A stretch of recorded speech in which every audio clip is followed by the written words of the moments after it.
Barrie does not have control over this emergency until now. Today I'm announcing that I've declared a state of emergency in the city of Barrie. And we are live. My name is Nico Lagan, and I'm too conservative for the conservatives. My co-host Rob Ambrose, not woke enough for the liberals, so we are the political orphans.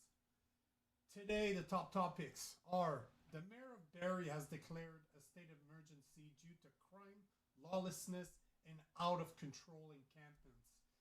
Too many, too fast, says Poilievre, speaking about immigration. A fire breaks out after a drone strike on Gaza's boat carrying Greta Thunberg. And today at 8:30, we are joined by Swart, the founder of Crowds on Demand and the original architect of paid protesters. Get your comments ready because the show starts now. As you can tell, I'm alone for the next 15 minutes, give or take. Rob is not there, but... Oh, shit. Oh, that's interesting. My microphone wasn't even in front of me. Oh, that's very interesting. Thank you very much, Super Swampman. God damn. My mic was not even in front of my mouth. That's great. That's pretty great. Yeah, talk about destroying an intro. Can you guys hear me now? Yes, no, yes, yes. Ah, way better. Yeah, my mic was on the side, way over there. So, yeah. First intro destroyed in 6 months, 7 months. That's great. Thanks for letting me know. At least it shows you guys are paying attention. What I was saying is that, you know what? Let's go back to the topics of the day since I messed them up. The mayor of Barrie has declared a state of emergency due to crime, lawlessness, and out of control encampments. Too many, too fast, says Pierre Poilievre, speaking about immigration. Fire breaks out due to drone strike on Gaza-bound boat carrying Greta Thunberg. And finally, at 8:30, Swart, the founder of Crowds on Demand, is joining us to speak about supplying protesters to people that pay. Get your comments ready because the show starts now. Now, way better. Okay, what's going on, guys? What is going on? Let me know how you guys are feeling. I'm alone right now for the next 10, 15 minutes, give or take. Rob had an emergency dealing with his son, so he'll join us shortly. Until then, we will check out the comments. Thanks for letting me know. Talk about making a rookie mistake, not having my microphone in front of my face. Jeff Anderson, let's go. Yes, indeed, we are a go. Now, Max Key, what's going on? Saw you from yesterday. Welcome again. Greta is frightening. Yeah, I agree with you. We're going to start by that, actually. We're definitely going to start by that story, waiting for Rob to show up. Tom Duke is saying, ha, way more. Yeah, no shit. My microphone was all the way to the side. It's what happens when you have 2 months old. I don't have a lot of sleep at night, so I make mistakes, I guess. Prairie, good evening to you as well. Angry Canadian, evening blokes, gents, ladies, and fringe minorities. Do you consider yourself a fringe minority, Angry Canadian? Prairie, that's the narrative Greta's pushing, but not. I know. I looked into it, and I made a post about it this morning on my Instagram because it was so funny. Like I said, I'll take the rest of the comments, and I'll talk about that, how hilarious that is. Pam, what's going on? Evening to you. Logan White, Nico, bonsoir. Mon gars, bonjour, mon cher. Alberta Independence, hello. Hello.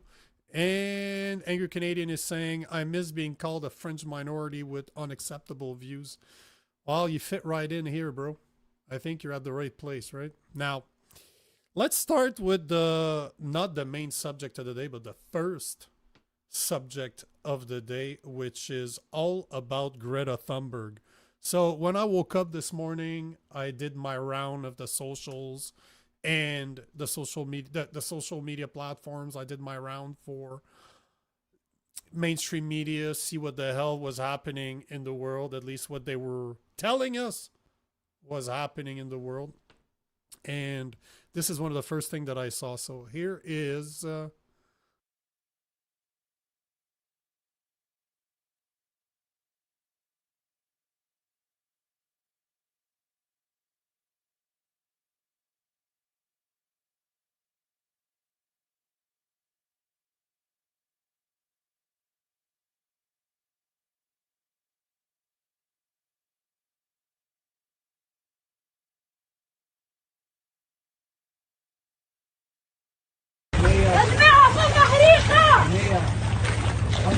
Explosion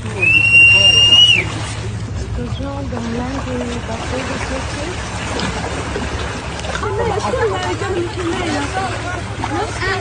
Et au secours, il y avait une sorte de... Je sais pas c'est quoi, mais c'était une sorte d'explosion.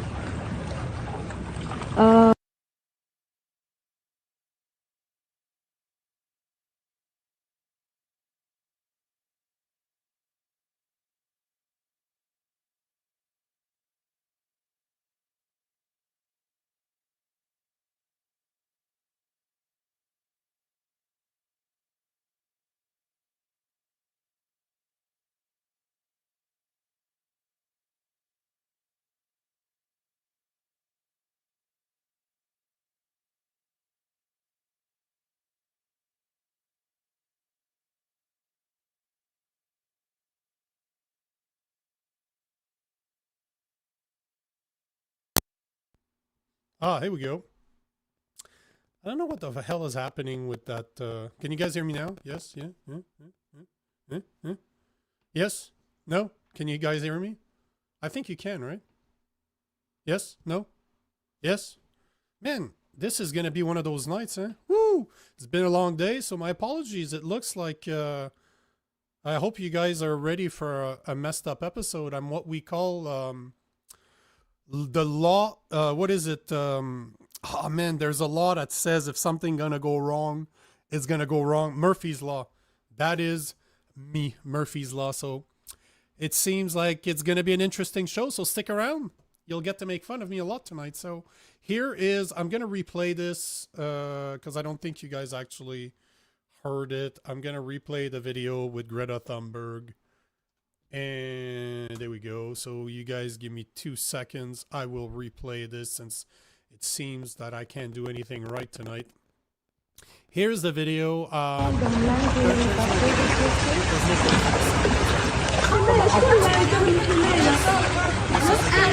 Et au secours, il y avait une sorte de... Je sais pas c'est quoi, mais c'était une sorte d'explosion. Là, c'est live. J'espère que... So what's funny is that they're saying that the boat that was carrying Greta Thunberg has been hit by a drone strike. That's what you're seeing absolutely everywhere. And they're blaming, obviously, they're blaming Israel. So as you start digging, it's funny because that's the first thing they published. Then, about a couple hours after, the same the same page, Insider Paper, says the organizers of a Gaza-bound flotilla carrying humanitarian aid and pro-Palestine activists said late Monday that one of their boats was hit by a suspected UAV, but Tunisian authorities says no drone had been detected. And then when you keep on looking into it, there's a guy that had the story. It turns out that those fucking morons burned their generators. See how mainstream media works now? See why mainstream media, nobody believes them anymore? Literally, they start blaming like Israel drone bombed Greta Thunberg. Then the next thing you look, it's, oh, it's one of the boats that was hit by something, but it's not a drone. Then people are reporting that what actually happened is that those bozos can't operate a generator properly and burned their own boats. Talk about a bunch of idiots. Talk about a bunch of idiots. But let me ask you this, because I posted this on Instagram and a lot of the comments are like, oh no, she survived. Or, oh no, I'm so disappointed. How did you feel when you heard that Greta Thunberg's boat had been hit by a drone? Like, I gotta say, I'm sorry. I don't wish anything bad to people. But when I first saw that, I'm like, damn, are we done? Are we finally done hearing about Greta Thunberg? What would you guys think? Did that cross your mind, or is it just me? Because that's what I thought. That's what I thought. When I saw the story this morning, I'm like, maybe she's done. And the second thing I thought is like, if she survived, maybe she's going to go back to talking about climate change. Or are we not talking about this anymore? Is it not viral enough? Don't people care enough anymore to talk about it, about climate change? Because we all know that's what happened, right? That little girl has definitely a problem. Like, she's on a spectrum of some type. People have been taking advantage of her and pushing her to do this stuff because clearly there's something wrong mentally with that little girl. But I couldn't help but laugh when I heard that she was pro-Palestine now, that climate change didn't matter anymore. Now it's the second boat that she's trying to go to Palestine on. Like, what the hell she's going to do there? She's not going to help anybody. But always interesting to see how mainstream media automatically blamed Israel.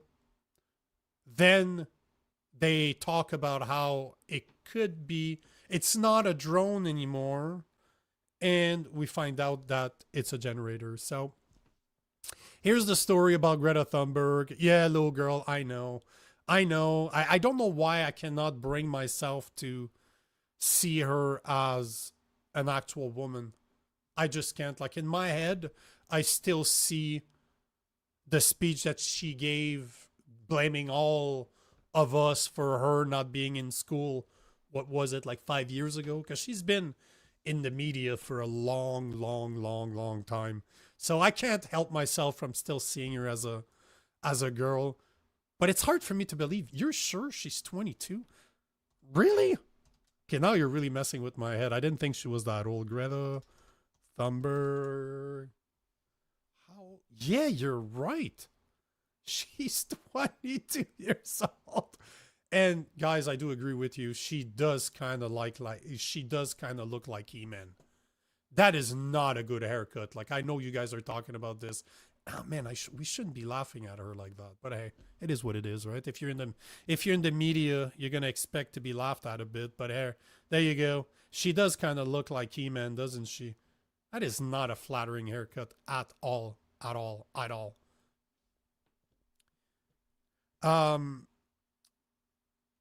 Go back to the pic. Hold on, bro. Let me just see what you're saying. Go back to the pic. The boat has no damage. The garbage was placed there, man. Oh yeah, you might be right.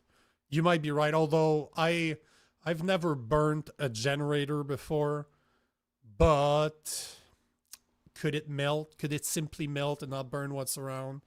You know, you're just looking at the actual boat itself. Hold on, let me grab the video again.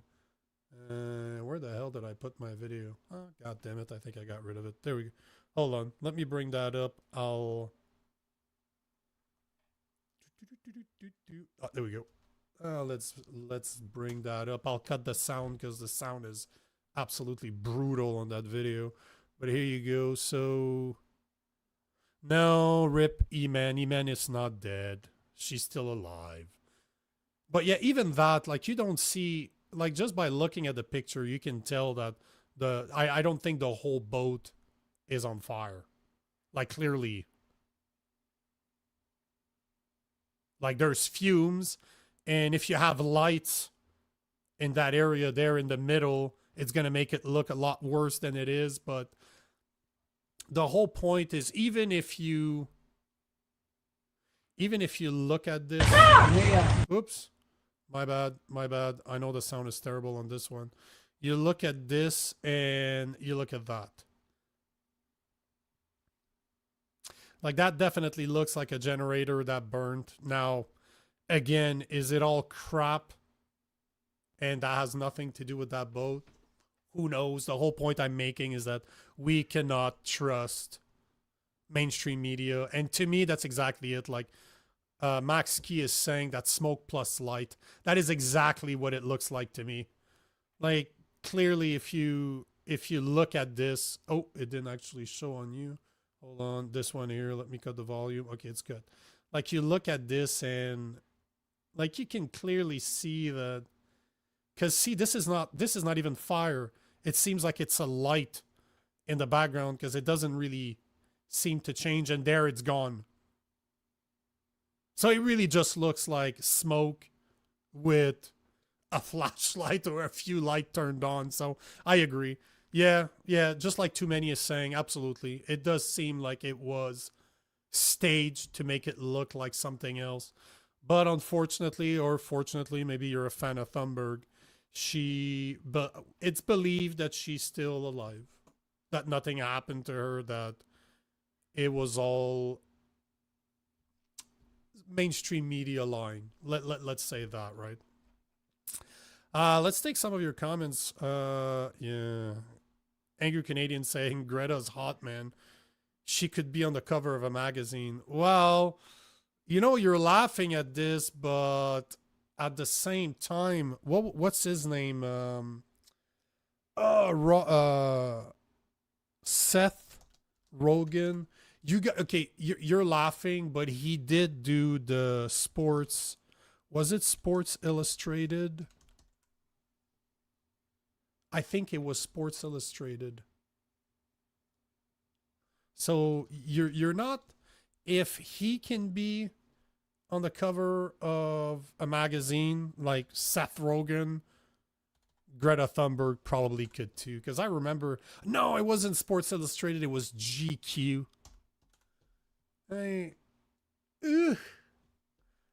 Like years ago, he got to be on the cover. So man, as much as you're saying that she's hot and you're making fun that she'll never be on top of a magazine, you guys remember? Whoop, not this one. What the hell did I do? It's right here. Boop, boop, boop. Bam. Do you guys not remember this? Like I remember when they were selling him to be a hot guy. Like, sorry, but if that dude can be on the cover of a magazine, so can Greta He-Man. So, yeah, there you go. Are you serious? So, yeah. Let me see what you guys are saying. Yeah, Rob should be joining us soon. I guess he's late. How surprising. A liberal is late to his own show. Guess that makes sense, right? She's so hot, she burns the boat. I don't get the E-Man haircut. Like I don't know what's going on. You know what? Let me ask you guys this, because this is a conversation I've had with my wife in the past. We were just downtown Montreal last week, and there's a lot of, it's a university town, right? There's a lot of younger people in Montreal. Like we have hundreds of thousands of students, international students here. And we were looking at, or I was looking at the way young women are dressing. And I really don't get it. Like they have, is it me or women are doing everything that they can to not be attractive to men anymore? Like, messed up haircut like He-Man, massive baggy pants, ugly ass shirts, everything's floating, nothing is putting their curves, nothing is highlighting the beautiful body of a woman. It's just, is it me? Am I getting too old? Because that could be it too, right? It could be that I'm getting too old. That they say that you get, when you don't understand the generation after you, you're getting old. So maybe I am getting old, but man, I don't know what's going on with the women out there, with the younger women, because what Greta, the haircut that Greta Thunberg has and the way that she dresses, I see it all the time. I saw it yesterday. Not yesterday, but last week when I was in Montreal. And man, I remember when Montreal was filled with beautiful women, beautifully dressed women. I don't know what the fuck's happening. Maybe I'm too old. Maybe I'm just too old. Bumpy is saying body positivity has resulted in the blob fashion movement. The blob fashion movement, you know what? I like it. Yeah, that's exactly what it looks like. Maybe too many illegals being brought, so they try to look unattractive. Oh shit, eh? Damn. Lumps are now called curves. Holy shit. Oh boy, oh boy, oh boy.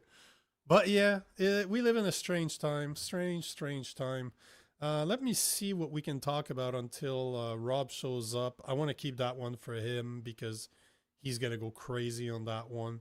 Yeah, you know what? Let me talk about this. I think somebody in the the comments here said it. Oh, now that I'm thinking about it, if you guys are on X, make sure to like, make sure to comment, make sure to restream the stream. If you guys are on Instagram, I want to see your comments. But if you really want to be part of the conversation that you're seeing here, make sure to join us on YouTube at the Poli Orphans. Join the conversation there, like, comment, make sure to subscribe to the channel. And if you believe in what Rob and I do, become a member, $2.99 a month. It's cheaper than nasty coffee water from Tajma Horton. So here you go. Man, I start the show. My microphone is still to the side. Okay. I'm literally talking and nothing. Then the video cuts my microphone. It's going to be one of those days, bro. I'm just letting you know right now. It's going to be... Oh, and see... Exactly my point. That was me. That was me. Yeah, so now we can start the show. So let's... It's already been started. We were talking about your gay-ass tattoo that you have on your neck there. Yeah. Is that your boyfriend's initial at the bottom? Yeah, that's what it is. That's no, that's mathematics. Mathematics, motherfucker. Yeah, I was just saying how we have to make... We can't be surprised that you show up late because you're a liberal. Yeah. Just I was out at a protest. Actually, I was getting my hair dyed purple. That's what I was doing. Yeah. Agreed. No, we're just talking about until you showed up. Greta Angry Thunberg. Canadian. Oh, who? He-Man. He-Man. But did you see what happened? No. What part? So I'll just show you the video quickly. But shit, I closed it again. Man, how many times am I gonna have to reopen this damn video? I'm not gonna play the sound because the sound is absolutely brutal. It's not a caller. I got where is he said? No, I got it's a tattoo. It's actually it's a phoenix. I got to do the head at the next one, but these are his wings. It's a phoenix. Yeah, rising from the ashes. But yeah, it's just really dark because it was just done yesterday, so that's why it looks stands out. Well, it fits the story because here is this is what happened. So I woke up to this, claims that the boat that was carrying Greta Thunberg to Gaza had been drone bombed. Oh, they did that Israel. themselves. So this is the video, right? Literally, it looks like a flashlight with smoke. So the same page, you continue scrolling. Update. The organizers are saying that the boat one of the boats that was carrying humanitarians to Gaza might have been attacked, but it wasn't a drone, as per the Tunisian government. And then there's a dude that posts what looks like it really happened. This turns out the twats burned their own generator. Oh yes. So you're just what a bunch of morons. So we don't know. Like, we don't know what really happened, but Israel bombed using a drone. Oh, turns out it wasn't a drone. Oh, maybe it was just a generator. And they wonder why we don't trust them, right? Yeah, so it wasn't a drone. It wasn't Israel. And, Thunberg it's a is bunch not... of liberal twats using equipment that they don't know how. Well, I mean, that's a generous interpretation, too, because I immediately assumed they did it themselves. I thought they just intentionally did it. Yes. I guess if they're just so useless that they accidentally did it, I guess that looks better on them. Yeah. Yes, Prairie says chat is great tonight. Yeah, because they're ripping it. We were ripping into Greta Thunberg for He-Man. He-Man by the power of Grayskull. But by the power of climate change. Yeah. By the power of the Palestinian, climate change. I don't even know. What I'm. Do you realize she's 22? She feels like she's been around forever. And I remember when she was just a young 8-year-old lecturing the entire world as if she fucking knew anything, her head from her ass at that age. Like, that's getting angry at us. Angry. It it was on the same thread as. Whoa, Greta's packing heat though. Greta's packing heat for sure. I mean, what? She's 22 now. Okay, that's fair. Yeah. That's what Bumpy was Make sure saying. she's not still 16 or something.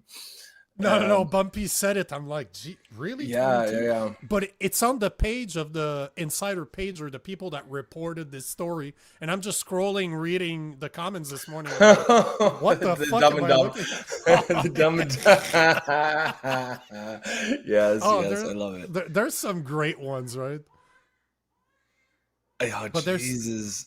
Like, Yeah, those I ones are mean, great. this is like, oh yeah, Lord Farquhar.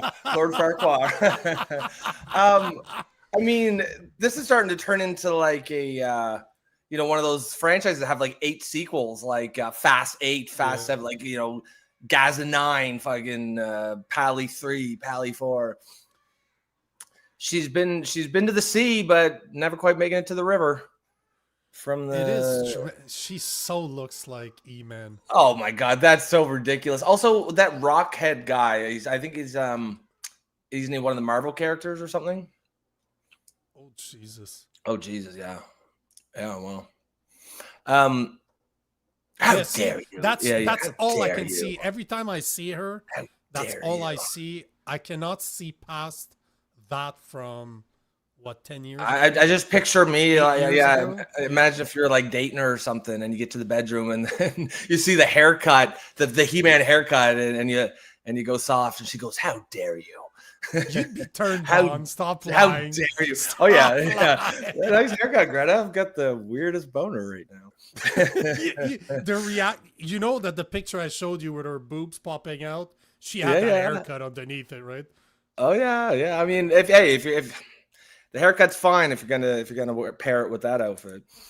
But yeah, no, she's she's got that that whole love those woke titties. Yeah, I don't know. I actually had a bong rip just before I jumped on, so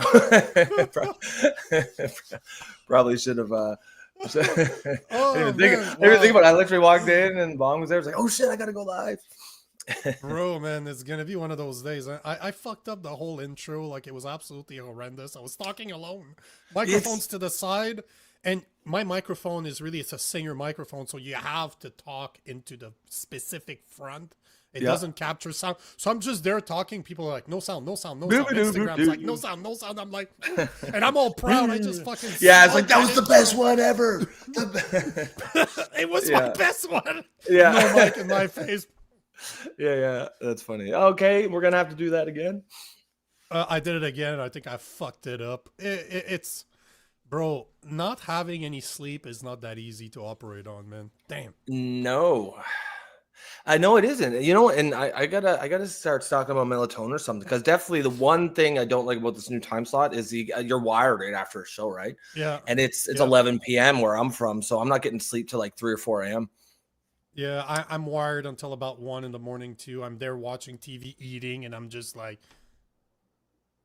yeah, you just see, your body's tired, but your brain's just spinning.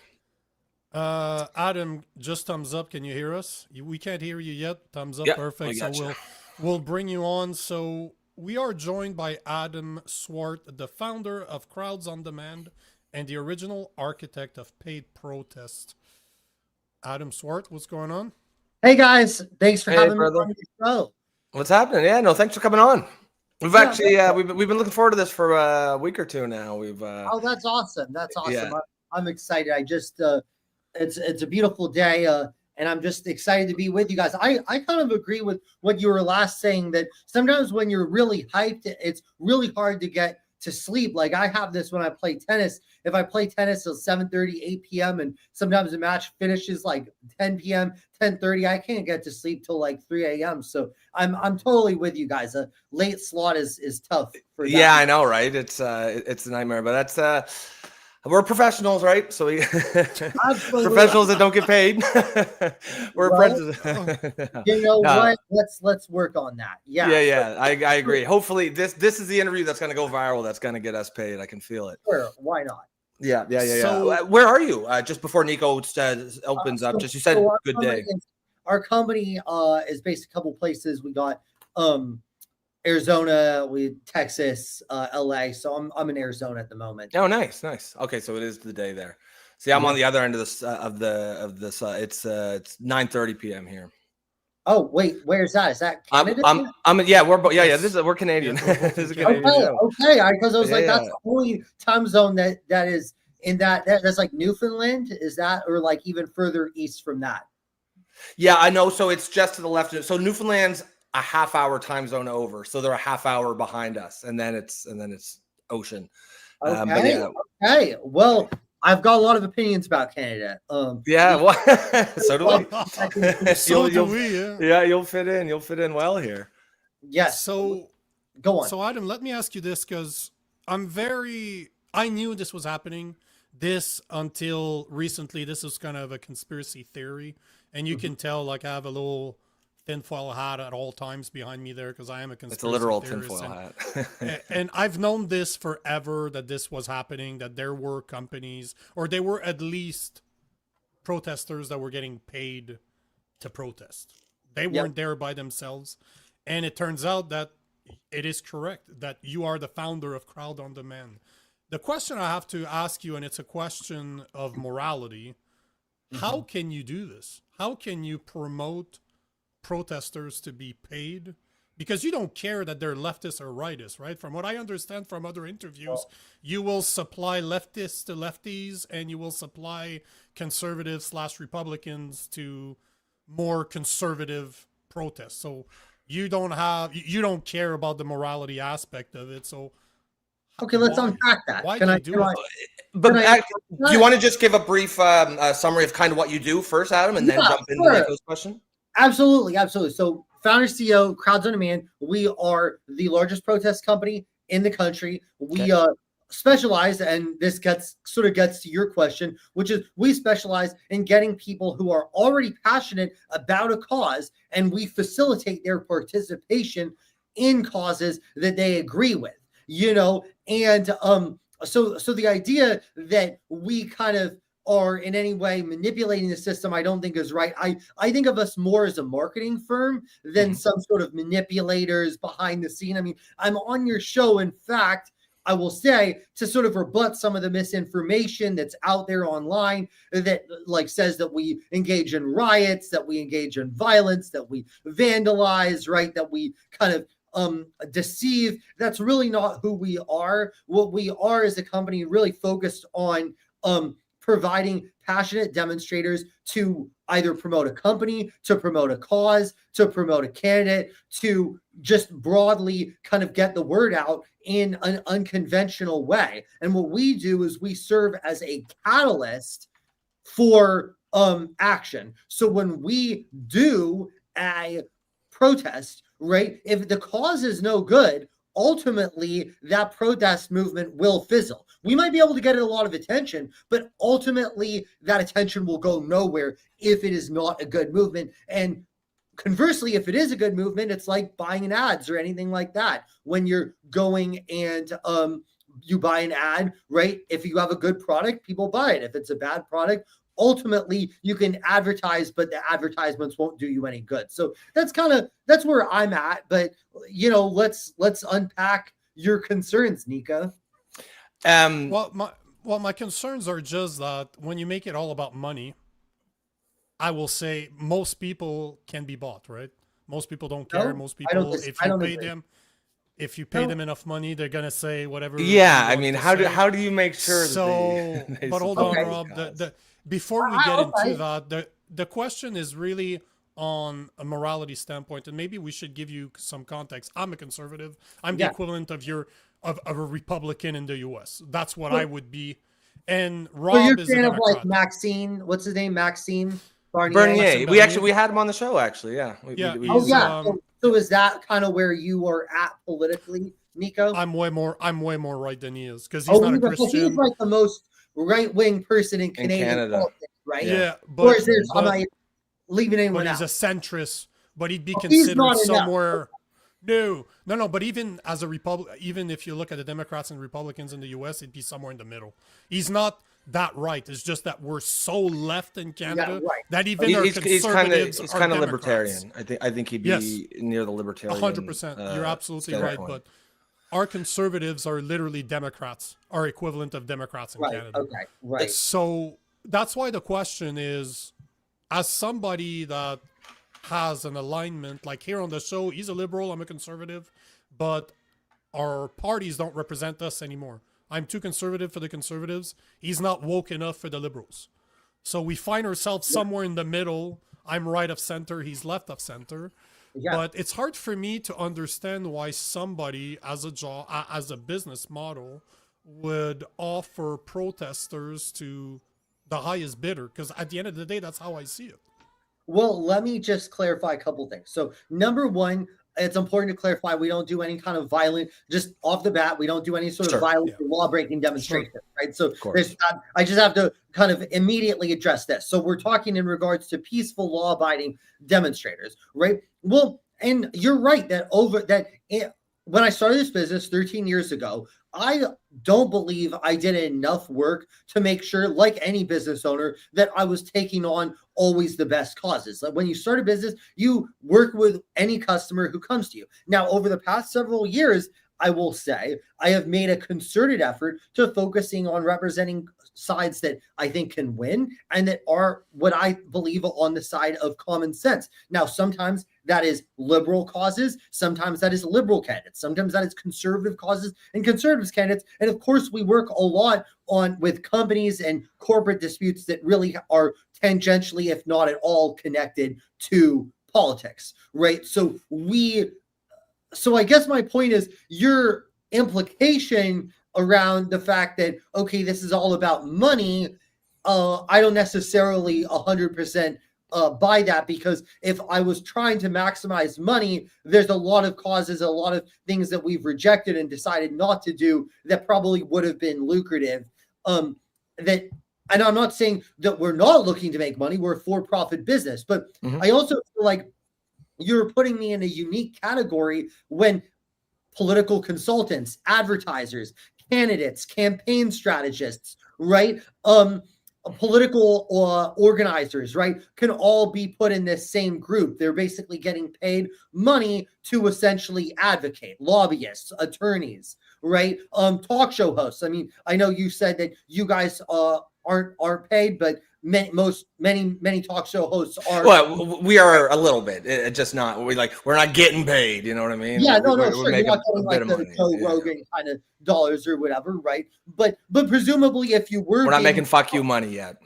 Sure, and what I would also say is that let's use you guys as an example, right? You guys are both compensated, again, maybe not as highly as you should be. I think you guys seem really smart. Maybe you should be getting paid a ton of money, right? But I assume you guys are sincere in your views, right? Mm-hmm. You guys are sincere in your views. And let's just say someone offered you $5 million a year and said, but we need you to alter your views. Would you change your views? No. So why do you not give the protesters the benefit of the doubt? $5 million? He would. No, he would. He would. Yeah. I wouldn't. I mean, yes, I know that we're all supposed to say no, I wouldn't. I mean, there's probably. I'm gonna be a realist here. If you're gonna pay me $5 million, I'll support some pretty gnarly shit. Sure, fine. Now, but in reality, no one's getting paid $5 million. You certainly, I wouldn't do it for. Yeah, go ahead. Sorry.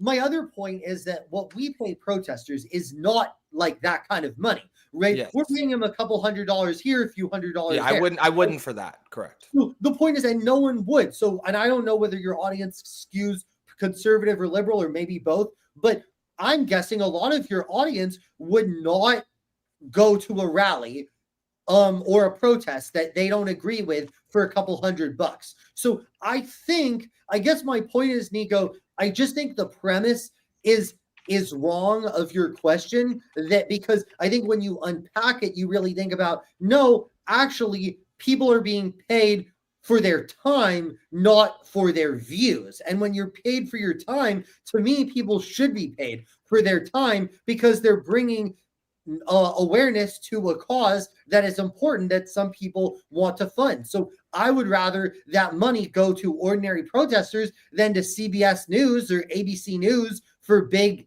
dollar advertisements, right? I mean, maybe you guys would rather it go to the big media companies. I would rather it go to the protesters. Sure. Okay. Fair point. So I got a question for you. Hold on here, because this is very.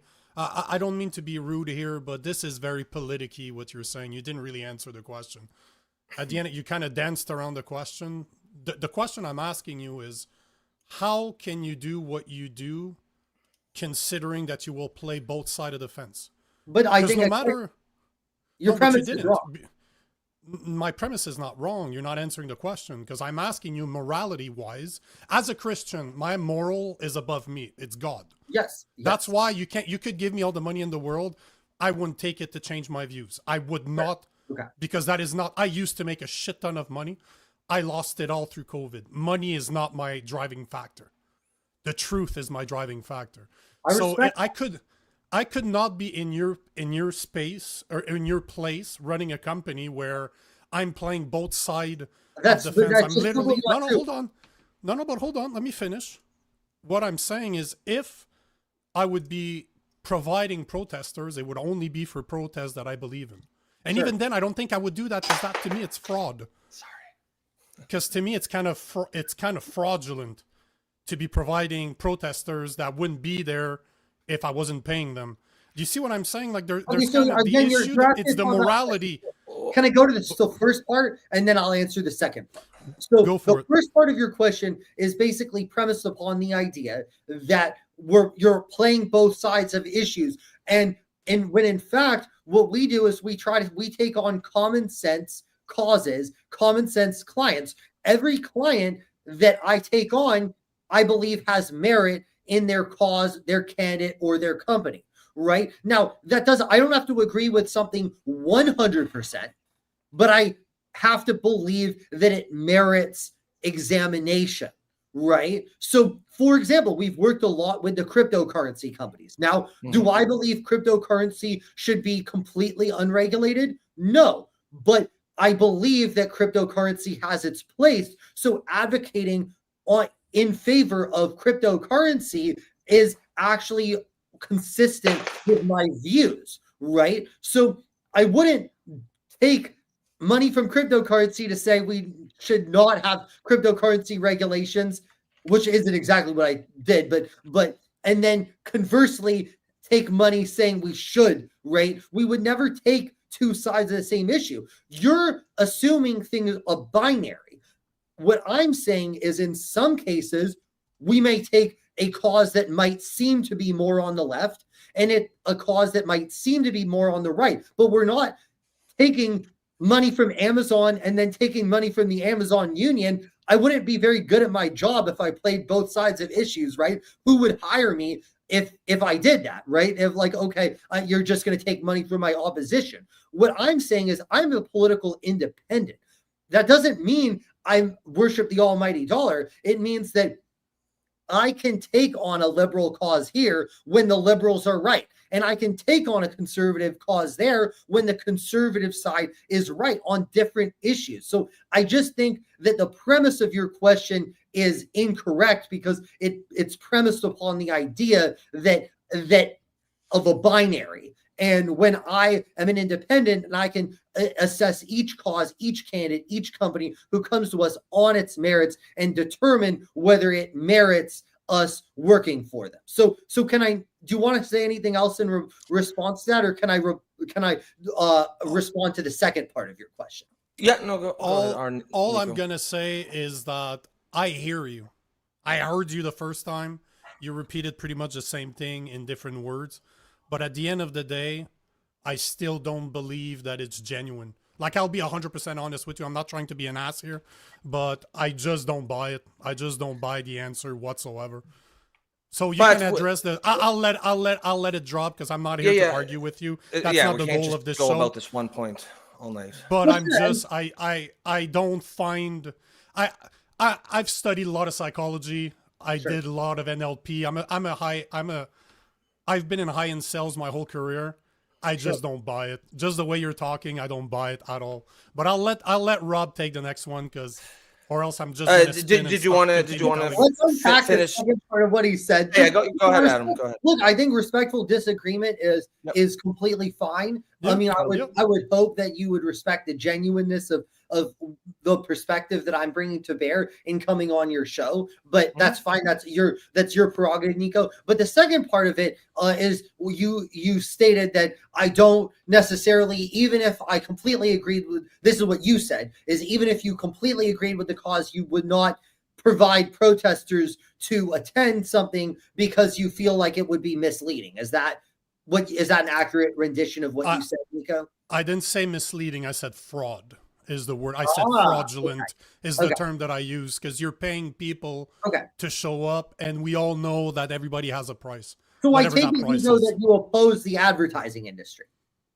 Do you not believe advertisers should be allowed to advertise? Because when you advertise anything, you're trying to put it into context. So if I'm selling you a Ferrari and have a really hot girl in the car, right? I'm some old fat dude with a really hot girl in the car, right? That is misleading you. Well, actually, it's not misleading you, because if you are an old fat dude in a Ferrari, you probably would get the Probably girl, do, yeah. It might work for you, but the point is that you're trying to contextualize your product, right? So it sounds like, Nico, you don't like the advertising industry, which I respect, but it seems like you're labeling Crowds on Demand and myself as the villain in what is a broader advertising industry that is, of course, trying to contextualize. If you're an advertiser, you're going to try to put your product in the best lens possible. Same with, obviously, a candidate, a cause, right? So do you not believe in advertising, or do you think maybe advertisers should just be able to have to write a set of a fact sheet for their product? No images, no hot girls, no hot guys, because all of that is misleading, correct?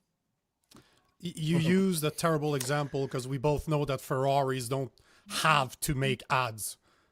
Nobody's watching TV that's driving a Ferrari. So terrible example. Well, what about that Ford? Ferrari?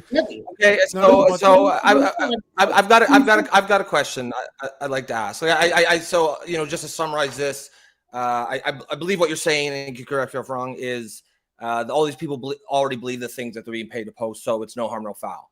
And agree or disagree, anyone can agree or disagree, but that's I see that as a fair take. I probably wouldn't do it, but it is what it is, and I think we can move on.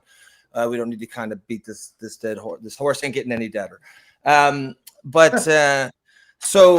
I have a question about who's making the. So do you have a team that is deciding which protests to go to?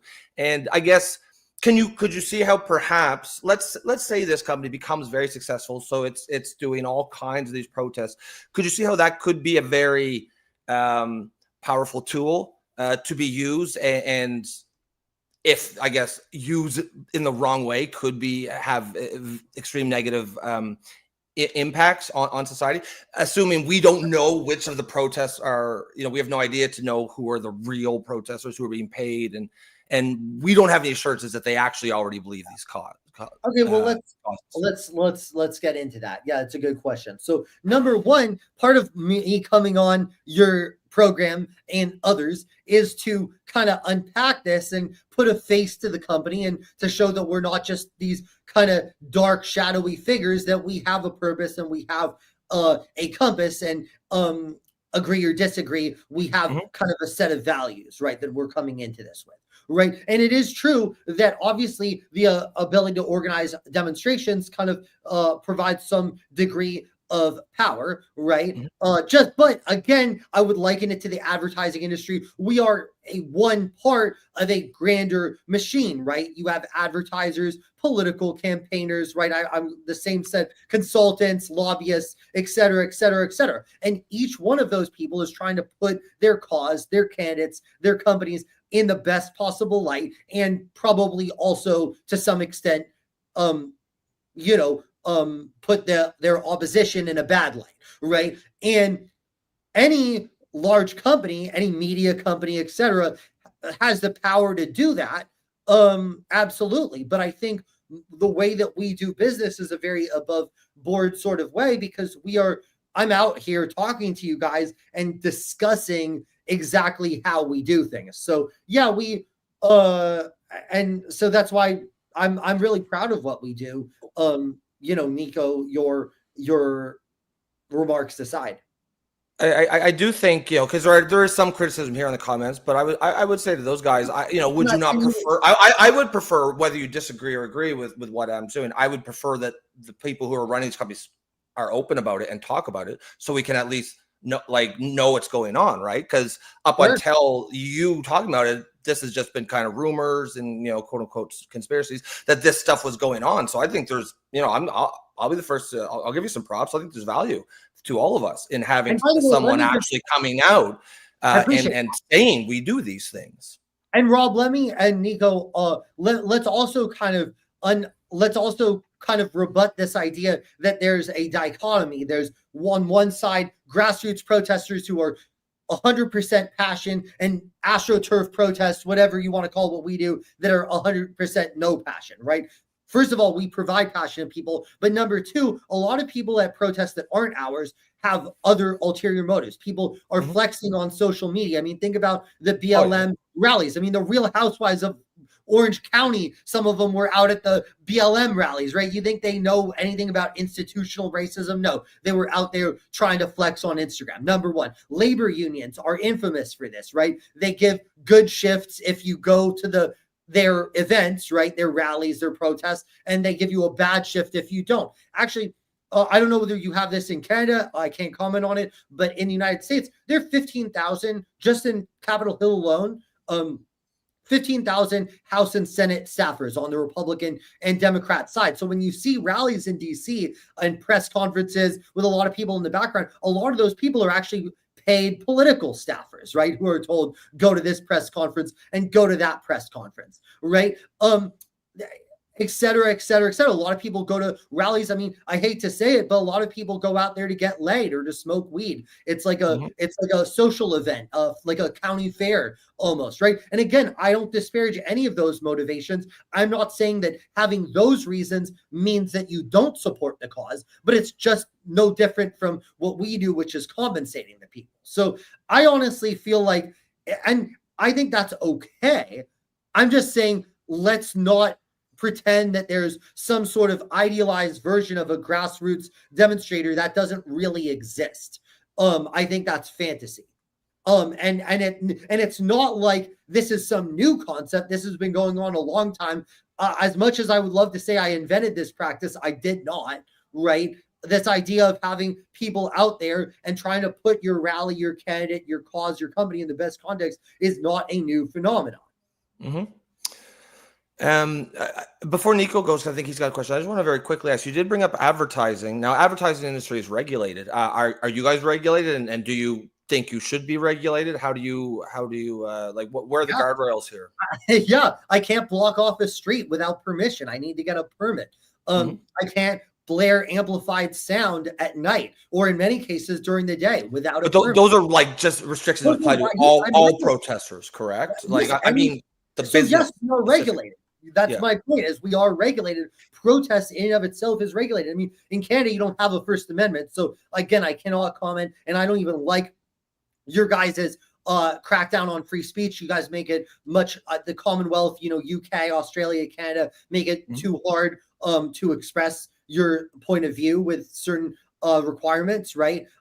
So we can get into that too. I'm a free speech advocate, but even within the context of our First Amendment in the United States, there are huge regulations. Many locations do not allow protests outside residences, especially during evening hours. So yes, we are regulated. There's no regulation specifically to crowds on demand, but there's regulation on protests to make sure that protesters are allowed to express their views, but also don't disrupt. And I support almost all of those regulations. But by the way, I will say, to add to that, I actually am an advocate, and stay tuned because you're going to hear news about this, but I'm going to come out with something pretty soon about more regulation that I want around protests, because what I want is a common set of regulations on protests that make it so that people cannot be punished unfairly due to their political affiliation. I want right-wing, left-wing, whatever. I don't want some right-wing DA, district attorney, to be able to punish left-wing demonstrators harshly or vice versa. There are too many accusations and too many times where that has been the case. Personally, I think if you vandalize a building, it doesn't matter what your political views are, you need to be punished. If you're peacefully protesting, it doesn't matter what your views are, your right needs to be protected and, in fact, guarded and facilitated. So, yeah, that's my perspective on it. Yeah. So basically, you're not regulated, because if you look at what went on over the past 5 years, like BLM, I just said we're regulated. No, okay, please, I'll let you speak. Please let me speak. If you say that basically you're regulated because it's illegal to block off a street, how come that BLM was able to do it for years? How come that Antifa was capable of doing it for years? How come that Free Palestine is capable of doing it anytime they choose? So basically, your regulation is whatever the state that the protest is in decides to intervene or not. And we both know, as a conservative or as a Republican that spends half of my year in the US, and I'm talking Alabama, Texas, Arizona, the right is not treated the same as the left is treated, at least for the past 12 years, especially when it comes to protests.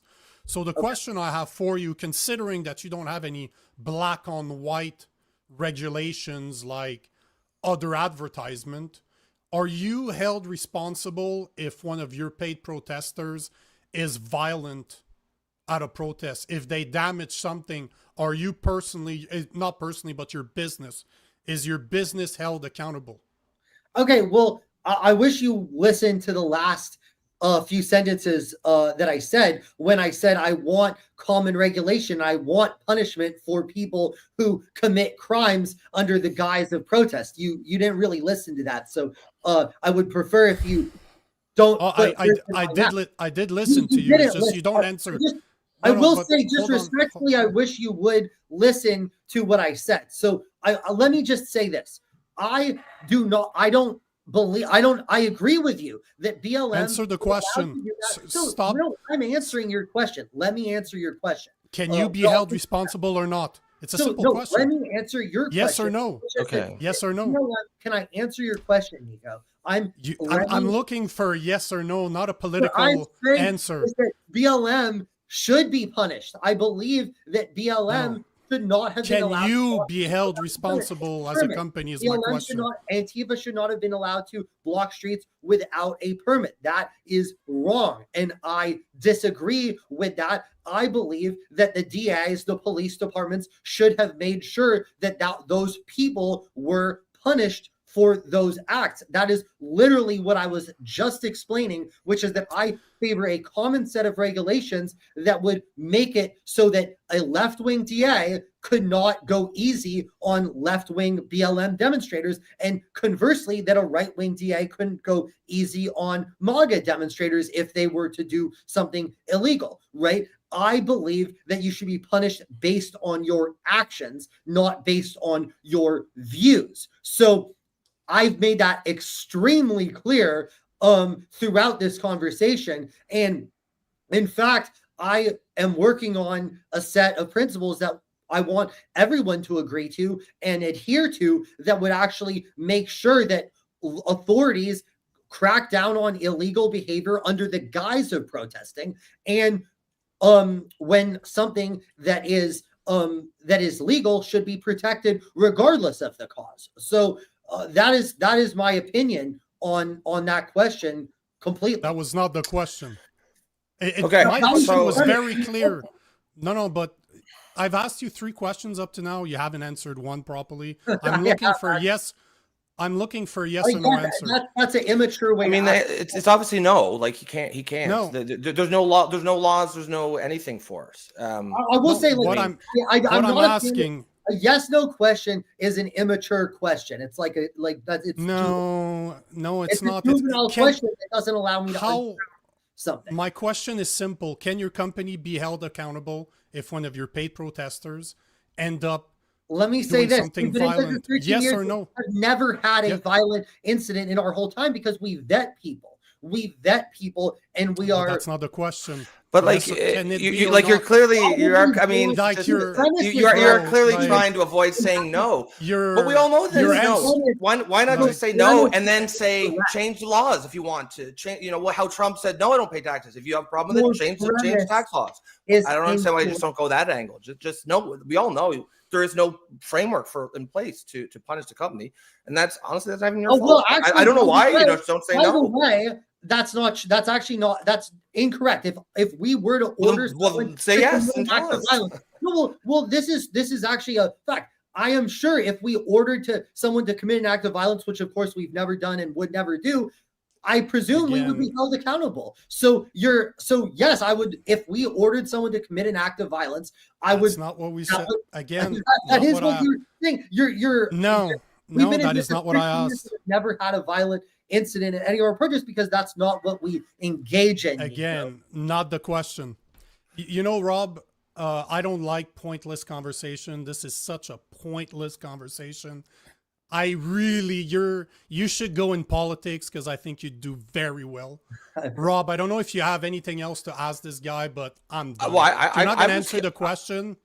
I was I'm not going curious to ask about. questions. I think I've What? given you very I was curious. comprehensive answers to your question. I think you're coming. No, Anyway, you're basically showing that is exactly what I thought. Your company cannot be held accountable for what the protesters you pay do because you're not ordering. I'm not suggesting that you're telling them to commit acts.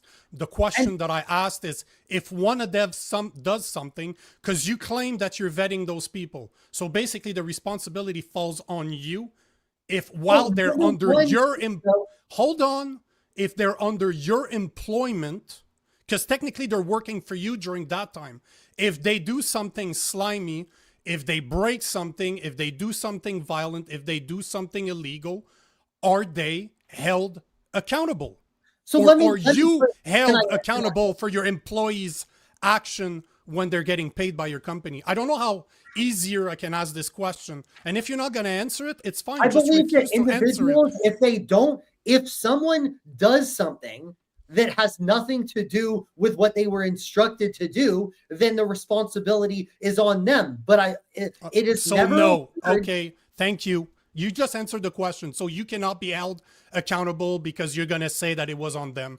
I get it. That's Because fine. we would never order anyone to do anything violent. That's not the nature of our business. We are a marketing firm specializing in publicity. And I think you've decided to make us the villain for your broader concerns with the American and perhaps the Canadian. Okay, so it's fine.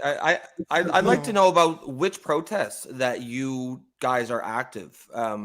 Like, can you name them? Like, were you active in BLM? Are you active in right-wing protests as well?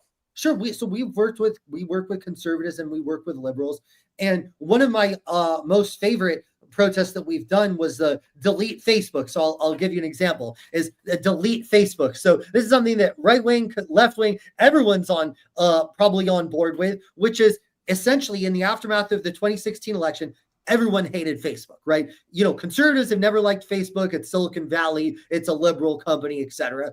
Liberals didn't like Facebook for two reasons. Number one, because they felt that the Russians used it to get Trump elected and that Trump used it to get elected. And obviously it's, you know, people misuse the platform overseas, including allegedly starting a genocide in Myanmar. So we actually brought this huge campaign throughout quite a while where we raised awareness of what Facebook did, right? The misuse of customer data, the privacy, the making money from division, right? And it actually, if you look at it, they've actually since renamed their company Meta because the name Facebook was so kind of synonymous with kind of bad acts, and they've de-emphasized political advertising in favor of commercial advertising. So they've tried to depoliticize their platform. Now, I don't endorse their company in any way. I still think they have a lot to do and they do a lot of bad things, but that is just an example of a campaign that we've done that both liberals and conservatives, I think, should kind of be on board with. Who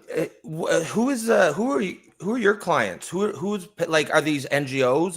I mean, name names if you can, but or just you don't have to name specific clients. But like, is it typically NGOs? Is it political activist groups? Is it politicians themselves, congressional offices? There's actually a lot of people think it's the politicians. That's actually rare. We do sometimes work with politicians, but that is actually a minority of the occasions. It tends to be more the first two, as well as companies. So a lot of companies have causes that they're supporting, or maybe it's a commercial dispute that they're doing engaged in.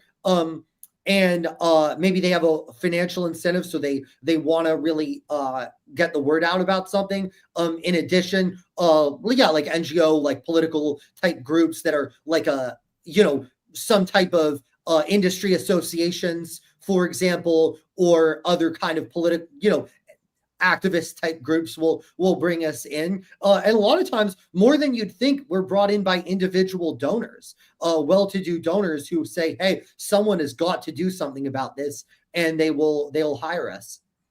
No, that's certainly given us all a lot to think about. Obviously it's a pretty hot topic issue. I think there's some strong feelings on all sides, but I do appreciate you coming in and answer the questions. Like I said, I for one would rather actually, before you go, are there other companies in this space? Are you the main one? Are there other ones? Or well, the ones you have to be worried about are the ones you've never heard of. People that is what maybe engaged in law-breaking activity. My business is a marketing company focused on serving as a catalyst to get the word out about great causes, companies, candidates, not in any way any of the bad stuff. So there probably are shadowy operators engaged in that space, such as what you saw on the streets of LA, distributing bricks and tactical gear. There's money behind that. I don't know who is engaged in that, but yeah, there could well be shady operators. That's not what we want to do. I specifically come on these shows so that I can distance myself from that, and obviously say we only do peaceful, law-abiding work, and we're proud of the work that we do. Well, Adam, I do appreciate you coming on. And like I said, whether we disagree or agree, I with what you're doing, I'd rather companies like yourself talk about it than stay in the shadows. So I guess kudos for that. But other than that, I don't have any other questions. Nico, did you? Oh, I don't have any questions. I have a lot of comments for that sleeve ball, but outside of that, I got nothing, man. You're gonna give yourself a headache with all that head shaking. It's really nice to meet you. I honestly think you seem like a shame. It's just really a shame that I asked you simple questions, and you don't have the audacity to just answer it. I think don't patronize. Don't patronize me, man. I wish you knew us. I wish you knew more. I wish that I literally tried asking you questions to figure out why you guys do it, why you do it, especially, and your motives. Not one question that you didn't even answer his question as to who your clients were. Well, so I think I did a great job of thank you. You know what? Thank you for your time. Enjoy the rest of your day, and hopefully you get to continue doing what you're doing, as much as I don't believe your company should exist. Enjoy the rest of your day, man. Thanks, Nico. Thanks, Rob. Pleasure to be on. Thanks, Adam. Oh, what an asshole. Jesus Christ. Oh, man. Man. Even the comments, bro, like. Oh, he was getting roasted. But not one. My questions were simple. I assume he's the spokesperson for the company or whatever, or at least he's the president. They need a spokesperson because he's not good at explaining. No, dude needs some fucking. And you know what? In other interviews, he's admitted that when they cannot find protesters in the area, they will bus them from other parts of the country. I had so many questions for him, but he didn't have the balls to answer one fucking question. Well, if there's something that drives me absolutely nuts, is these type of answers, because you know what the answer is. Well, yeah. I mean, he was filibustering every question. That's why, I'm sitting here thinking, bro needs some fucking media training. Like, a lot of these questions are not that hard. Like the question about, so there's no regulation, just say no. We all know it's no. There's no point. He was clearly taught or told to don't, whatever you do, don't say no. But why not just say, no, there isn't, but that's not my job. I'm not a lawmaker. We're not lawmakers. Do you think it's our job to regulate ourselves? The government puts the laws in and we will follow whatever they put in. That's all you got to say. It's like when Trump was like, no, I don't pay taxes. You don't like it? Change the tax code. It's just, he created this controversy for no reason. All I know, it's going to create some great content tomorrow. I'm going to sit down and I'm going to make him look like the sleazeball that he is, because this type of this is bullshit what they're doing. This type of company should not exist. This is so fraudulent what they're doing. And, you know, at least if he would have had the respect to answer the question, I would have asked. It was a question. I don't know who asked it, but it was absolutely beautiful question. Is there a way for us to identify the paid protesters that are working for your company? Do they wear a band? And again, the answer is no, of course. But that's why I didn't ask. That's why I shut my mouth, because at that point, we all know. So he can't be held responsible. And, you know, I know why he didn't answer the question. Because he does not want to be held accountable. Because he fully knows that there's no way to vet those people. How much vetting do you think they do? Well, so that's the other thing. But how much vetting can they really do if they pay me $100? How much time are they going to spend on none. Me vetting me?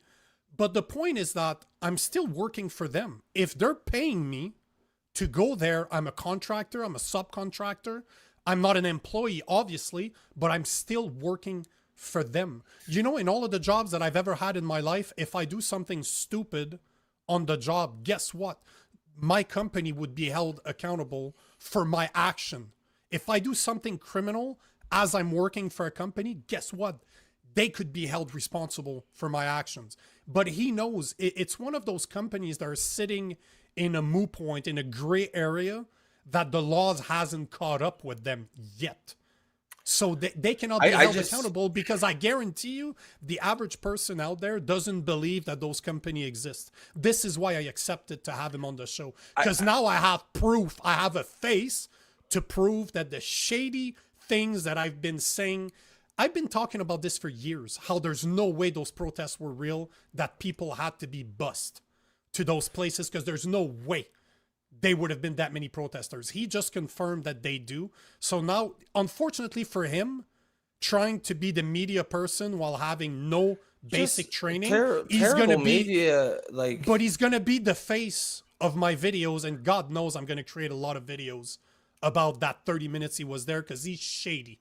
Man, they should hire me as a PR person. Those are so bad answers.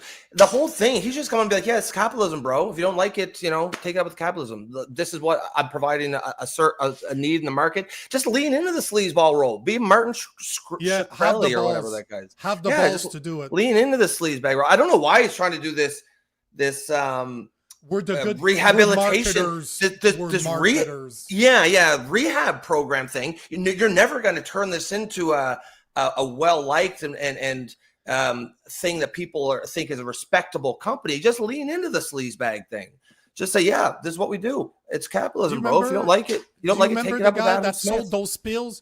Do you remember those? There was a guy a few years back. That's him, Martin Shkreli. Okay. He bought it for like $5 a pill, jacked it to 1,000. Fuck you. Just do that. I mean, he's already got the energy. He's got the sleazebag energy, right? At least I would respect that. At least I would have respected that. That's what I found most frustrating. I'm like, I don't like you. I don't like you, but at least you got the balls to stand up for some. You know what? Good for you. I don't like you. I don't believe that you're right.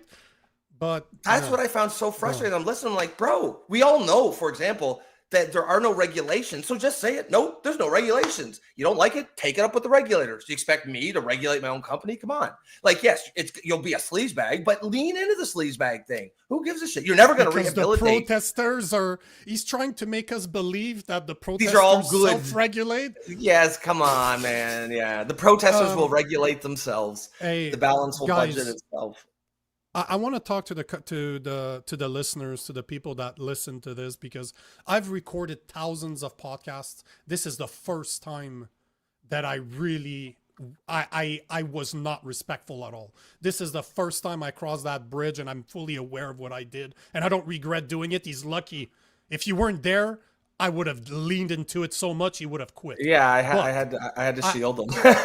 I want to talk to the guys out there because, you know, I tell you this all the time. I refuse to do lowball interviews. I refuse to do it. I will never do it. If you come on this show, do your work, be ready to answer questions. If you're not, I will call you out. For the people that are listening to this, was I out of line? Did I cross a line? Because I'm always learning. Like, at the end of the day, it's not because I recorded thousands of those podcasts that I don't make mistakes, but I'm curious. I don't regret what I did. I'm an asshole in real life. I call people out on their bullshit every fucking day. But I wanted to, for the people out there, for the listeners, because the show's about you. So I want to know, what do you guys think? Did I go too far? Did he deserve to get pushed? Should he have been pushed I don't more? think you went too far, but I think you should have waited till he answered a few questions before you went right after him, because I put him on the defensive right away. And I think we could have got some questions, some unintentionally honest answers. But no, I saw it from the get-go, bro. Yeah. I've dealt with thousands of high-end customers that tried to convince me of bullshit. Oh yeah, he's a snake oil salesman for sure. Just the little smile as soon as he showed up. That's why I went hard right off the bat. Because I didn't like for that. all I know, annoying. No, but from all I didn't know, like that energy he was at like. all. But hold on, for all I know, he was like that pill sales guy. He would have leaned into it and said, "You know what? You're not happy with capitalism? Go fuck yourself." Yeah, exactly. What, you're against capitalism, bro? That's what I don't. Just take that angle. Yo, you don't like capitalism? This is capitalism, bro. Just lean into the sleaze bag thing. Trying to be the good guy when that's your business is never going to work.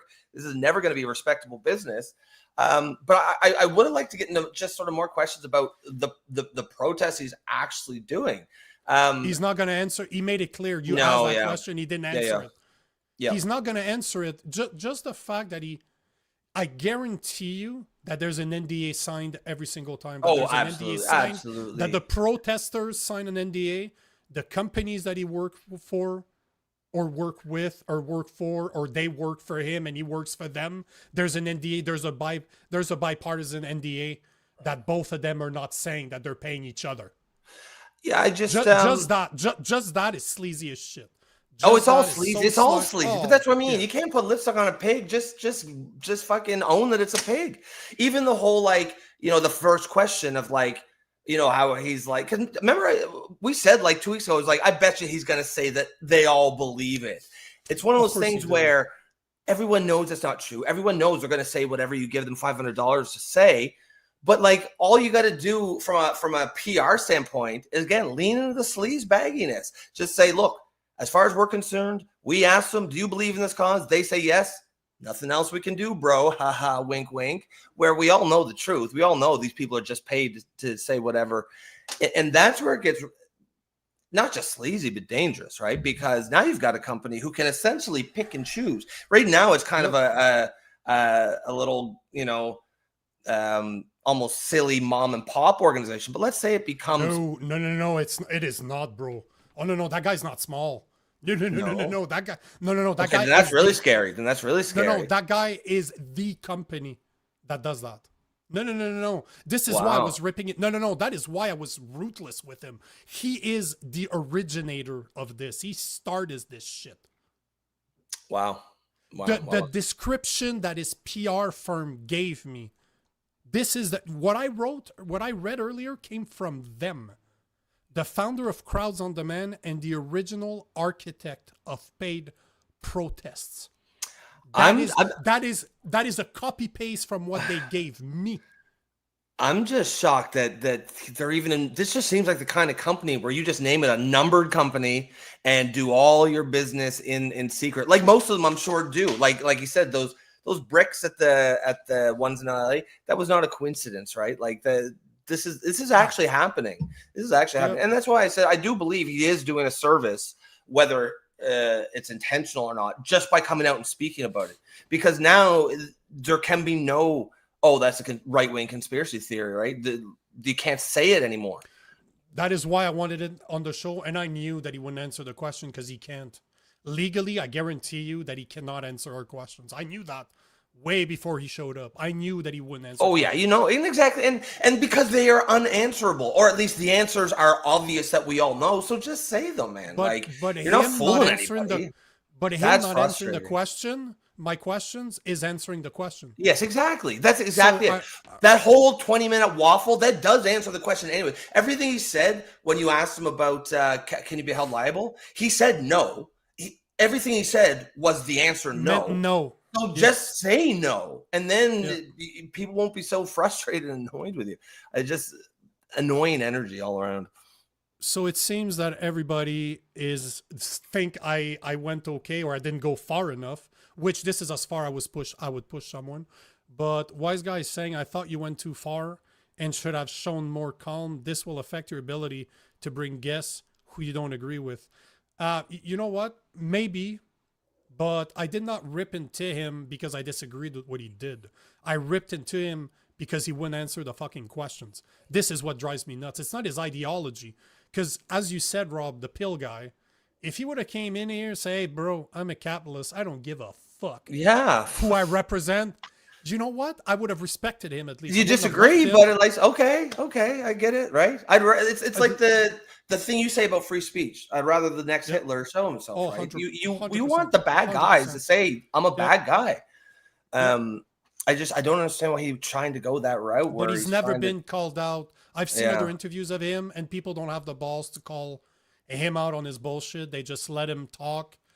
And that's why I stopped asking questions, because he wasn't answering the question. And at one point, what's the goal? If you're not going to answer my question, why the fuck are you here? What's the point? Yeah. Martin Vampamelon says he was sketchy as shit. Yeah, he definitely was. But that's what I mean. You've already got the energy. Just lean into it. Shit. Bro, yeah, you've got Martin Shkreli energy. Just lean into it, man. Like what was the other thing that he was saying? All of his answers were just dancing around it. But it was he was like your sleazy. So I was in high-end sales for more than a decade, and you know what drove me nuts the most? Sleazy sales guys. Yeah. Guys like him that was in the same field as I was, so that when I showed up to cold calls or to meeting a potential customer for the first time, they would look at me as if I was that guy. This is what drives me nuts about guys like him, is that they're so disingenuous. They cannot answer a question straight up. They are your typical used car salesman. And I was always compared to guys like that, when in fact, when I showed up to a customer, I would never sell a service to a customer that they did not need. Yep. Or that I could not provide the way I sold it. Do you know what I mean? Like I was always there to make. You can be a salesman and not a sleazy salesman. I always cared about my customers. This is why I was so good at what I did. Not because I was the best sales guy. No, I cared about my customers. I build relationships with my customers. And as soon as he wouldn't answer the question, you're really the type of guy that I've been called so many times in my career. That just is sleazy. It's just sleazy all around. He doesn't care. At the end of the day, you can see the fact that he won't answer a simple question. Nothing just shows you he couldn't give a shit about it. Asked if there's any regulations on his company, and he listed off. Oh yeah, there are. He listed off all the regular regulations that apply to all protesters. Like, yes, nobody can block off streets, not just. Free Palestine, right? Yeah, no, of course not. They can't do that. But yeah, that was annoying. It just he really was not doing his own cause any favors at all, but the whole dancing around it, because a lot of these are just answers. There's no dancing around it. Sometimes you just take your medicine. Just be like, there's no regulation. Unfortunate, but until the government puts it in place, it is what it is. Nothing I can do. Capitalism, again, bro. I would have respected that. Yeah. Instead of just saying, as if like we're blaming him for the lack of regulation. Like, bro, just say, like, we all know there's no regulation. Just say it. But that's again, Wise Guy, I respect your opinion. You've been here forever. I really like what you have to say. I'm the kind of guy that finds it educational to let him talk. You can infer many things from him avoiding the question. The cops called it letting somebody hang himself, but he did. But I'm not a cop. I'm not here to make him hang himself. I was asking genuine questions. I'm really curious to know if they can be held accountable. Because if they can't, that's a problem. That needs to be addressed. This is not right, because how many times do we see protests go sideways but you assume that those people are just regular people that just showed up. Now we know for a fact, we have the proof that there's a company out there that sends protesters, paid protesters, that will bus them from different places to go to places where, because he said it on Fox and Friends that, oh, if there's a protest in Texas and it's a left-leaning protest, chances are they're not going to have enough lefties. They're going to bust them from another place. So he couldn't even admit to that. Yet I know that it's true, but he can't even tell us, like, if something happens, are you held responsible? Because that matters. At the end of the day, if you provide a service that hurts people, because there's no difference. Like, he keeps on talking about marketing and advertisement. Okay, you know what? If you sell a product that ends up hurting people, guess what? You're going to be held accountable for it, bruh. Yeah. So if you're selling a product, which is the people that you supply, that's the service that you're selling, and those people get into melees, they start hurting people, they start destroying property, you should be held accountable. Those are your employees. They work for you. At the end of the day, we're your contractor. They got money to be there. You should be held accountable, and we all know that they aren't, because I don't think that the average person even believes that this company exists. But now I got proof. I got it on video, and motherfucker, I know how to edit videos. I will make videos about this. I'll make all my best to make sure they go viral, because a guy like him needs to be exposed for what he's doing. People need to know that this is real. This is serious. Because for years we've been told that this was not true. Now we know. Oh that yeah, it is. well now you know. We have the fucking president of the company, the guy that started this whole shit. So. Yeah, no, not yet. Now, obviously, it is true, and it's good. But I'm with you, wise guy. I think the way to skewer guys like that is, like, you know, after he waffles, be like, so I noticed you never said no, that you can't be regulated, and then you go like, blah blah blah blah blah, and say, okay, gotcha, you can't be regulated, and then just move on to the next question. Because I think, yeah, like you said, that the way he tries to get out of that answer, it does answer the question. But at the same time, the thing is I normally speak to the guests. I normally do a lot of research, and I find the guests myself. Yep. I do the research. I know who those people are before they show up on the show. This is why I've had people I completely disagree with on my shows before, and it was never a problem, because I knew that even though we disagree, we can still have a conversation that's going to be fruitful, that's going to be useful, that's going to give something to the audience. Mm-hmm. But this is the first time somebody approaches me to be on the show that I don't know.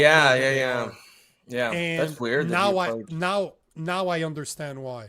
Because he thought it was a lowball interview, but I told his PR firm, I'm like, I'm not going to be easy on him, because I got a problem with what he does. So they're like, I don't. Cool. This is what really bothers me, because people like him, I don't want them on the show. This is like me being on social media and telling everybody to fuck off because they don't agree with me. It's not fruitful. It doesn't drive the conversation anywhere. At least if he was like the pill guy and say, yes, I do it for the money. No, I'm not regulated. No, I don't give a fuck about your political views. Exactly. I'm just here to make money. Just do that. He tried to make himself sound to make it like a moral, like a respectable company. It's not. No, it's not. It's not. No. It's never gonna be. It's a fundamentally sleazy business model. Frankly, I'm shocked that it's not regulated. I'm kind of surprised it's legal, and it should be talked about. But yeah, I mean, it's kind of thing that's up until, you know, people see stuff like that, they are going to think that this idea that people are actually paying protesters, because once you open that door, like, okay, shit, so some people are being paid to protest, then all the other stuff comes into question, right? Then all these, because for the most part, the left has just had in their mind, no, this isn't even happening, which is funny because it's mostly left-wing protests. That said, I think it's happening on right-wing protests too. I think a lot of people in the comments were thinking he's just a leftist. Maybe he is. I don't know, but but there's a few things that he said, like, oh, I'm going to go smoke a joint and do this. This is not conservative talk right there. Do you know what I mean? Like there's a few things that he said that makes you believe that he leans more with leftist protesters. Because the thing is he talked about grassroots. If you look at the Freedom Convoy, for example, that was a grassroots movement. And there was no paid protesters there. There was no need to be paid protesters there because people that were there believed in the movement. It was there to try to get their freedoms back. It was genuine from the get-go. But a lot of the protests that you see in the US are not genuine. They're just there to protest, right? There's a very good reason why you look at the BLM people. They always are part of the Antifa protest, the same thing as they always are part of the Free Palestine. Same thing for the climate change.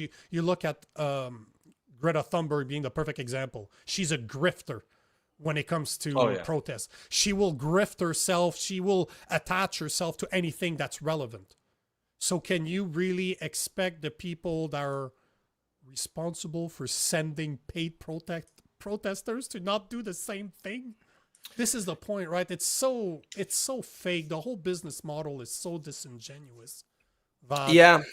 Oh, it's I wish it didn't exist. I wish it was a conspiracy theory and this was not true. Yeah. Yeah. Wise guy says, I personally had a lot of questions for him. I was hoping to get him to look cool by name dropping some of the people he knows. Yeah, it's possible. He's not dumb. That's one thing. Don't underestimate that guy. That guy's not stupid. Like, he's not an idiot. Jim says that guy was covering his ass. I mean, he's definitely gonna cover his ass there. I think it is crazy that this business exists. It's crazy that he is trying to do a rehabilitation tour here for it. It's a fundamentally sleazy business. There's no one that's going to be the thinking that's a respectable business. But he, it would be interesting to, man, I bet that, that guy's involved in some real sleazy backroom deal. He knows a lot of sleaze too. Allegedly. Let's put an allegedly in there. Yes, of course. But even if he's not being told shit, just by being at that ground zero where, he's the one taking the money, he knows the groups he's taking money from. He knows what he's. Yeah. And someone said the comments very early. They said, I think it was, might have been a Canadian, but said something. If I was at a protest and I met people that were being paid, they're like, I'd leave. That would change. Yep. And that's a good point too. I feel like not every protest could even have these, you know what I mean? But the ones that do have it, imagine, you almost have to assume it's mostly astroturfed at that point, because any organic protesters, I think, will be really turned off by it. I've been to so many protests that were all grassroots movement. And as the comment, I don't know who said it, but I think you're absolutely right. If I would have been talking to people and people are telling me, oh, I'm paid to be here. Yeah. I'm doubting the whole protest right there. I'm like, okay, am I the idiot? Do I want to be part? No. Yeah. Am I the moron here? Oh, yeah. What do they say? What's the poker table? Every poker game is a sucker. And if you can't figure it out in 10 minutes, you're the sucker. It's probably you. So that's exactly what I would have been thinking is everybody outside of me, am I the idiot that thought this was real? I'm doing this for free. These idiots are getting paid. But just so you know, man, he's been doing this since at least 2020. Really, man? There's articles about him. Got the idea for Crowd on Demand, and that's an article from 2020 saying that he's the founder of this. And not I can't surprisingly, believe he called it Crowd on Demand. May as well call it the fucking democracy death by request or something. But he studied political science at UCLA. So he's somebody that's what I'm saying. He's not stupid. Yeah. Don't think that a guy like him is an idiot, because he is not an idiot. That guy is probably extremely intelligent. He just wasn't expecting me ripping into him the way I did and was not prepared for it.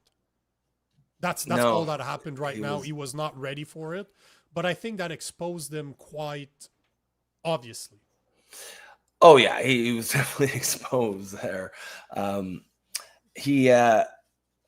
even surprised he answered some of the things he did, like talking about, even I knew he wasn't going to name names, but he was naming clients. Like, there was some politicians, some NGOs. I mean, we all know that's the answers, but to hear him actually confirm it, that's pretty wild, man. Like, just that. Just that. Do you trust that guy or not? Well, he definitely has not trustworthy energy. Like as soon as he comes on. Yeah. You know, man, I regretted it as soon as he appeared on the camera. I'm like, oh fuck. I regretted it right then and there. As soon as the camera went on, I'm like, oh motherfucker. That's This is gonna be very fucking interesting. This is the first time it happens in hundreds of interviews. So yeah. What does Joe says? He should have renamed it Cash Mobs. Yeah, I mean, honestly, he should have. oh, that's Yeah, it's not actually bad- pretty that's good. actually no, but you know what? At least he's honest. I honestly believed that he would be honest with what he does, considering the name of his company, because he's not hiding it. It's called Crowd on Demand. It's pretty. Yeah. It's so on the nose. Like You- I can't believe it. I thought that we would get a guy like the Pill Guy. That's why I was bringing it up earlier. Yes, I yeah, just a was sleaze expecting bag a guy who that's who just- does it with a wink and a like, I'm in on the joke. Yeah, I'm a sleaze bag, but blame capitalism, bro. I'm here to make money. I'm here to make bank. You know what? Okay. Yeah, fair play. Like you could still disagree, still think you're a sleaze bag, but at least you're leaning into it. Wise guy, that's a good comment. He says if you have to pay for a protest, it's not a good cause. He says he does it for good causes, but it can't be. We need to get more specific about which ones he's done. Yeah, I would like to hear the specific ones. He'll Although I don't think never- he wouldn't. No, he You wouldn't. asked. He would. You Yeah, asked. yeah, and he And would he's- not tell. Yeah, but you're right, because I'm thinking who is paying for protests just as I don't mean specifically who, but just Yeah. like what's the profile of the kind of group or person that's paying for protests? And fundamentally, it would have to be an unpopular position, right? Because if it's a popular position, you don't need to pay anyone.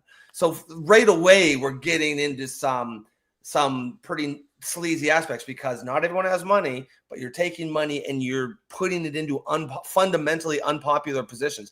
And there is I can't think of one cause that would be funded by a group, a group that is beneficial to society, right? If it's a specific group, a small group within society paying their own hard-earned money in order to pay for protesters, you can be pretty sure whatever the cause is, it is not a good one.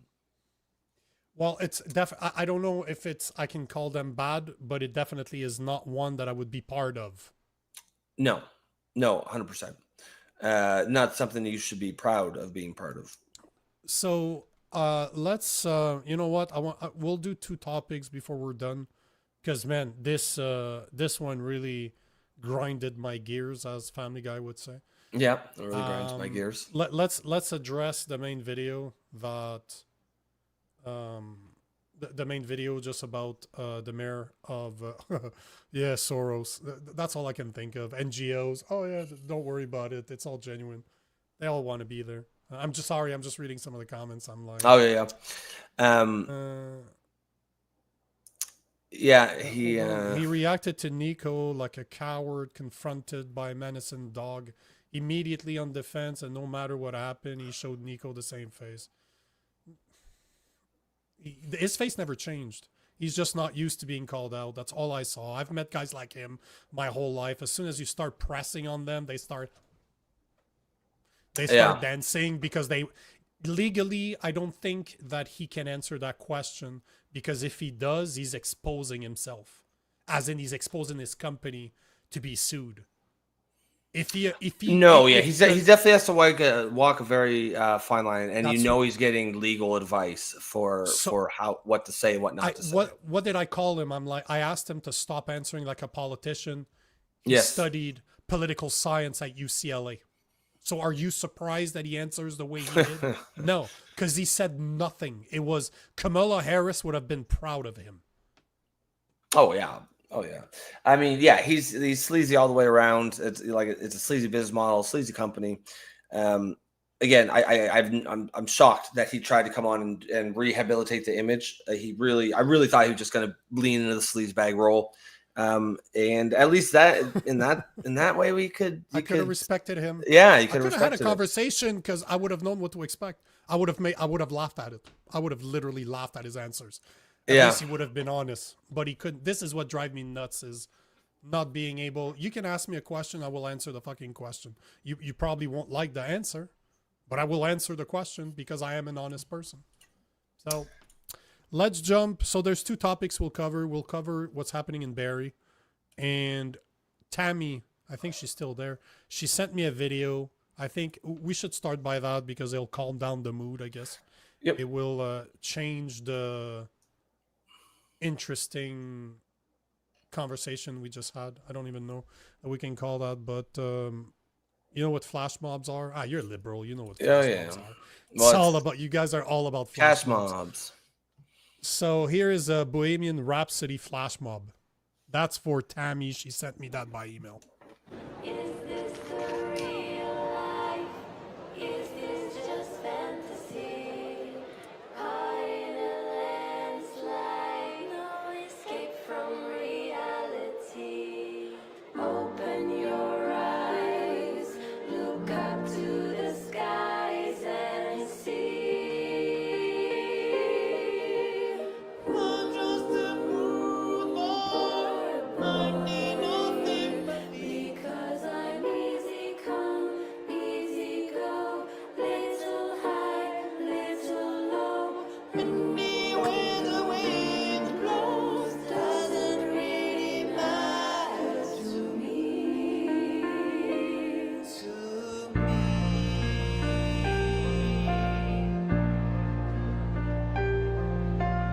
Mama just killed a man, put a gun against his head, pulled my trigger, now he's dead. Mama, life had just begun, but now I've gone and thrown it all away. Mama. Okay, it lasts like Solid. 6 or 7 Yeah, oh yeah. minutes. That's why So- everyone, when someone picks that song at karaoke, everyone's like, "Oh, you idiot!" It's like 9 minutes long. Yeah, but I think the video is 6 minutes long, so that's a nice break. But there seem to still be questions about I don't know if people are asking who contacted who. No, I think he Was reached out to us. contacted? No, his Did he? PR firm reached out to me. They saw the show. They thought we could use him on the show, and but that's the first time in all the guests that we've had on here. I always do the research as to I'm looking for experts. I just thought it would be interesting to have a guy that organizes, that pays protesters to. It could have been an interesting Show up to- conversation. I don't understand why he went. He just went in circles for, and he didn't understand that him going in circles answered the question in the way he was trying to avoid, anyways. Like, But he did. Again, you're assuming that he didn't. He studied political science, bro. no, but then why not just say no? We're not regulated, because he was trying so hard to avoid saying no. But the way he answered that said no, anyways. So why do all that? When's the last time you heard a politician answer a question? Well, yeah, but that's dumb to just do it just because. For like, it would have been much more beneficial to him to just say no.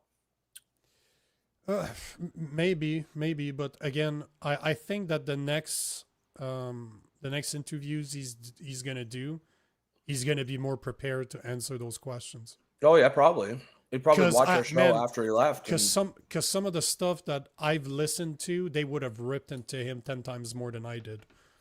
They would have just like cut him off, like, bro, we're done. If you're not gonna answer questions, bye. So he's lucky you were here, because I would have done that if you don't want to answer my questions. No, but what's the point? I got other things we can talk about. But thank you. I'm happy that he came up, because now I have proof that it exists, and I'll be able to actually talk about it and call him out. So, do you know what Alberta Independence Day is talking about here? It says, "Hey Nico Nope. and Rob, have you guys seen what's going on in Nepal?" I have not. No. Why? What's going on? massive protests. Nepal protest grows more violent as protesters towards government buildings attack politicians. God damn. Oh wow. World's falling apart at the seams. Yeah. Yeah. Yeah. And you know what? The world is coming out is crumbling in front of our eyes. And see, there you go. Superseding That's everyday Barrie right bylaw. now. Yeah. The cities have enacted to create and maintain order. The Barrie Police Department operates as an arm's-length police service overseeing law enforcement, or the lack thereof, being told by the justice system that it's a waste of time to enforce drug possession or drug use laws. This because often those same judges just mentioned throw the cases out and warn the prosecutors to steer away from such charges. While I support the county's plan to deliver new space and the Heart Hub, we have all simply run out of time. The City of Barrie does not have control over this emergency until now. Today I'm announcing that I've declared a state of emergency in the City of Barrie, as I requested the former administration to do. While we wait for the county's long-term plan to be implemented, the City of Barrie is immediately instituting the state of emergency to reclaim our streets, our boulevards, our parks, our squares, our feeling of safety, and our order. While this order will not appoint federal judges that protect the rights of citizenry to live in a free and lawful society, it will address the problem from the ground up. Barrie City Council has already done so much.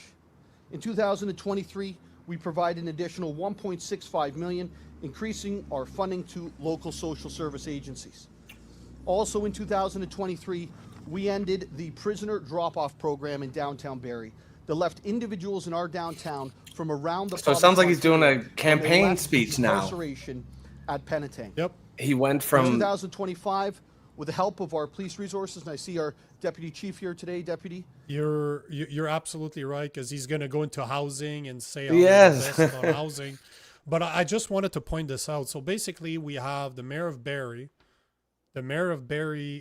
Alex Nuttall, that declared a state of emergency. So just to put it into perspective, under Ontario's Emergency Management and Civil Protection Act, him doing that enhances his powers, obviously.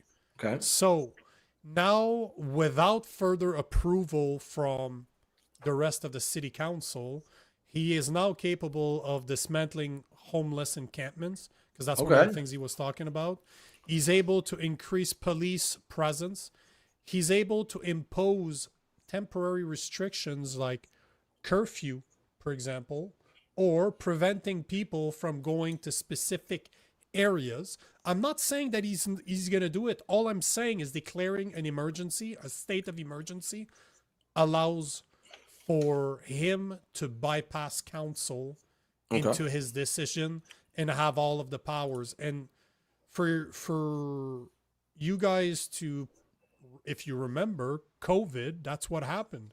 At least in Quebec, where I'm from, they had a state, they declared an emergency, a state of emergency.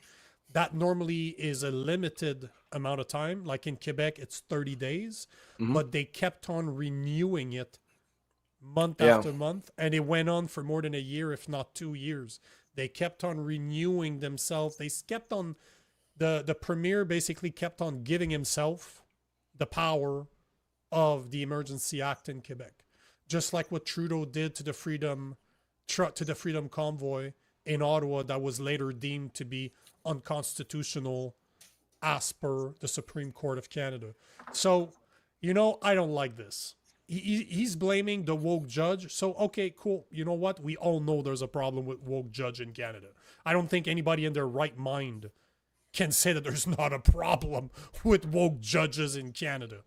That being said, there are ways for you to go after them. You don't need to declare a state of emergency in order to deal with them. Deal with the premier of your province. And just like a team that was on the show said, there's ways to pass down regulations from the province. Yeah. When we down had the to lawyer process. there. So there's ways to go around this, but I mean, you definitely have more of a knee-jerk reaction to government action than I do. I support it. I'm happy with it. I'm glad that someone can tear down homeless encampments, because it's city council who is usually creating the gridlock to allow these things to happen. They never get anything done. Things like curfew, obviously, I would oppose those. And you know, the fact that he has the power to doesn't mean he will exercise it. To me, that's where the criticism will come in if he tries to put in like curfews or whatnot. But you know that they do. When they told us 5 years ago, 2 weeks to flatten the curve, turned into you need a vaccination passport in order to go to a restaurant. It literally started with we need 2 weeks to flatten the curve to if you don't have a passport, you're going to lose. If you don't have a vaccine, you're going to lose your career like I did. You're not going to be able to go anywhere anymore outside of the grocery store and the pharmacy. The hospital will be able to refuse you life-saving procedures because they did during COVID. They chose not to operate on people that weren't vaccinated. Yeah. So, you know, this is the thing. If it's there, they're going to fucking use it. People are corrupt. This is why I did not believe a second what Adam was saying. Oh, those protesters want to be there. They don't do it for the money. Oh, yeah, that's nonsense. Sure, because people are not corruptible. Am I saying that this is what he's going to do? No. What I'm saying is look at the track record. You don't need to go that far to see what governments do when they have that power. Yes. Yeah, I mean, I think you got to strike a balance somewhere. Like, you know, I don't think you can assume that every single government, because there are times when some of those powers are necessary. I guess, you know, I'm all for the dismantling homeless encampments. I guess it really, I would just, if I lived in Barrie, I would just be watching closely, and I would just react to the things he's actually doing. And then, but yeah, it all depends. Like to me, it's pretty bad. And I think almost the most newsworthy part is just that the narrative is now shifting. Like, you know, the whole narrative is there's nothing wrong. Everything's going great. Nothing going on. Nothing wrong in Canada. Well, now you've got mayors declaring states of emergency because of crime. Like, that's not something that happens when everything's going great. So I think from a narrative, now, does anyone know this guy? Are mayors even, do they have parties in the same way? I don't think so. Like, does anyone know if this guy's a liberal or conservative? This nutter. Not all. He, to me, if I had to choose without knowing, I don't know. I'd say he's more of a conservative just from the look. Yeah, Conservative Party. Yeah. Okay. So he looked. Is he? No. Oh, hold on. He's the mayor of Barrie, but he used to be part of the Conservative Party of Canada. Okay. So he's more of a conservative politician. Just the look, just the way he stands, just the way that he is, the power blue suit with blue tie. You know the guys that, I don't know if you ever worked in the corporate world, but I recognize those guys. No colors, no nothing. They have 3 colors of suit. They have gray suit, blue suit, black suit. They have white shirt, gray shirt, and blue shirts. That's it. And the ties are always blue, gray, black. They never change. Their socks are black. They have brown and black shoes. And they have 2 belts. They're brown tight, belts, right? Brown and black. Oh yeah, bro. It's like your Toronto Power suit is what I saw there. Oliver Ruff says, "Are they paid for by the earlier smoke?" Yeah, that was all crowds on demand that was paying for that.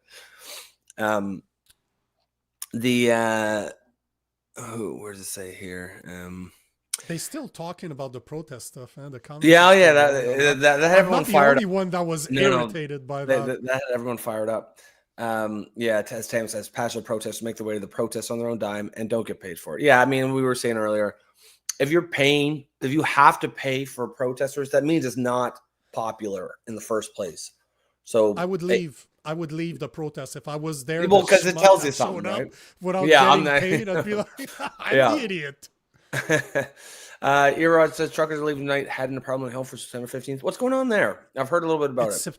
No, it's September 13th, if I'm not mistaken. Hold on, because I wanted to talk about it. So since we're talking about that's protests, what Angry says.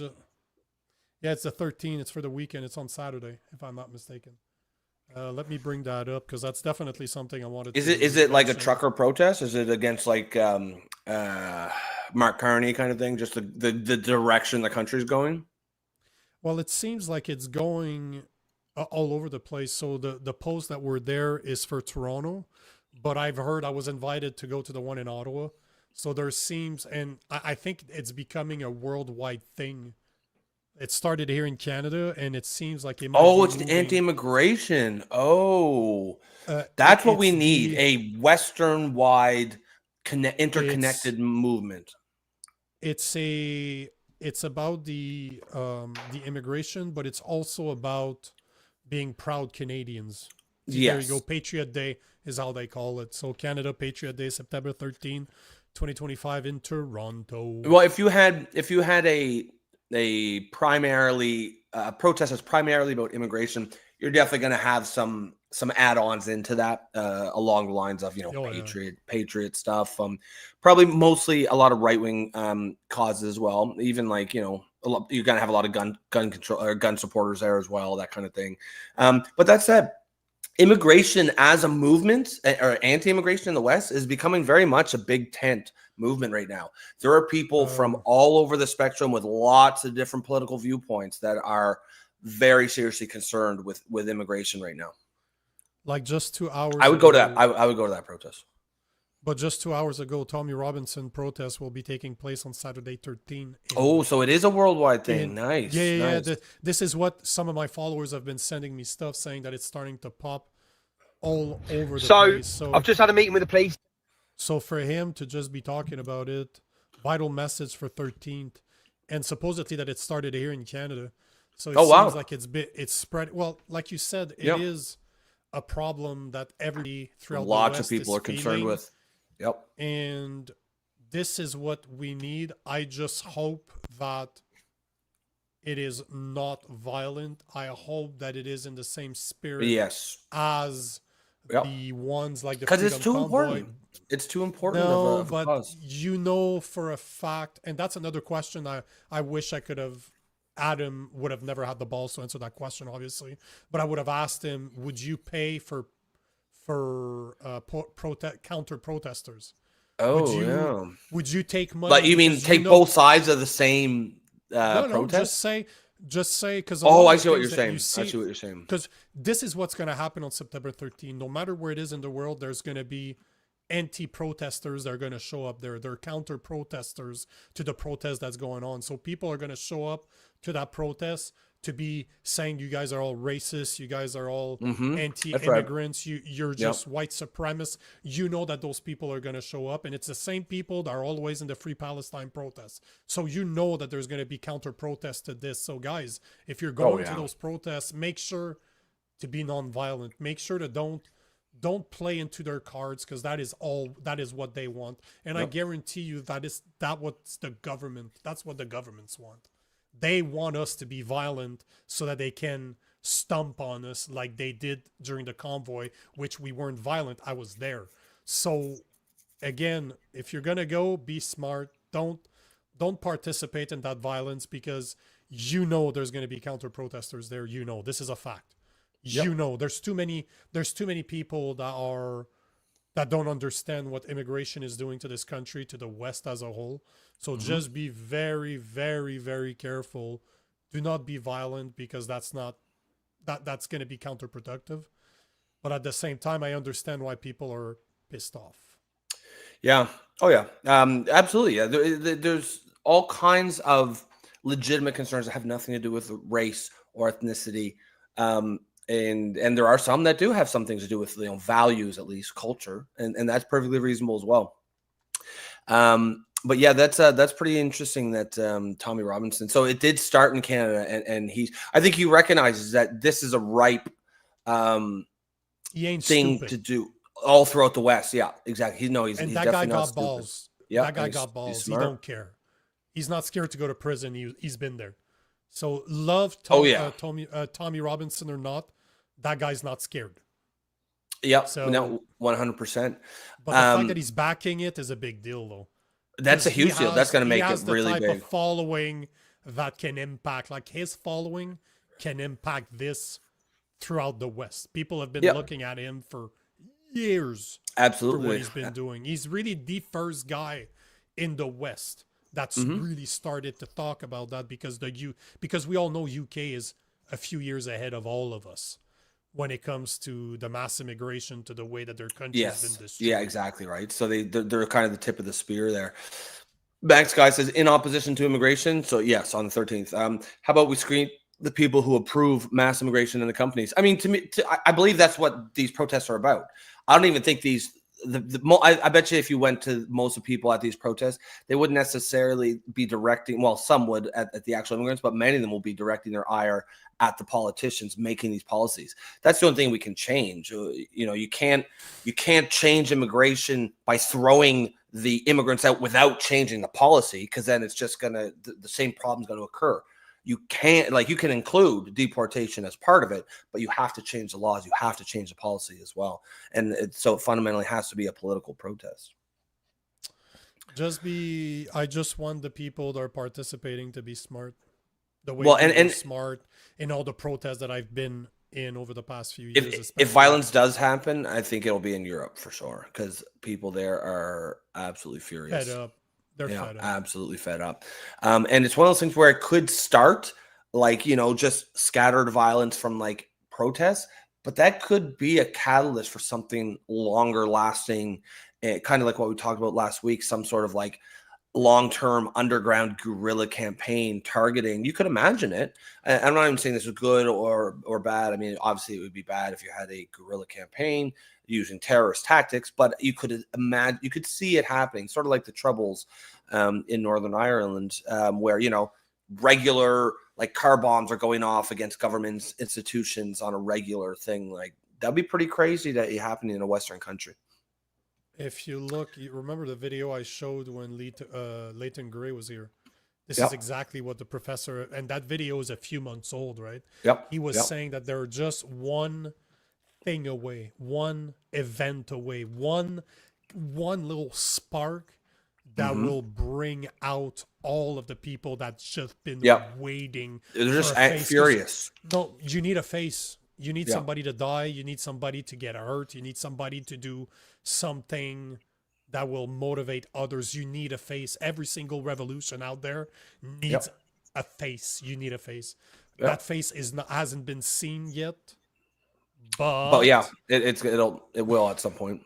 It's just a spark away. Like that whole thing is literally dry grass. It's the forest in New Brunswick stench in gasoline. There's a spark, just a little spark waiting to happen to burn it all down. It's September 13th is going to be very interesting. It will be very interesting. It'd be definitely something to watch for sure.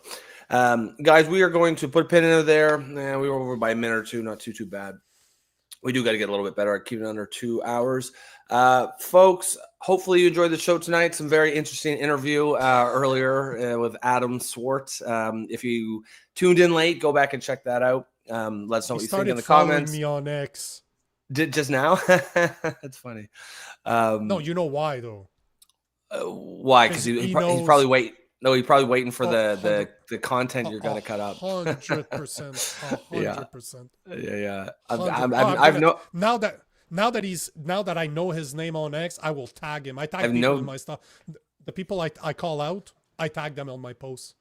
So I will call him out on the post. I will tag him. I'm not worried about that little twat.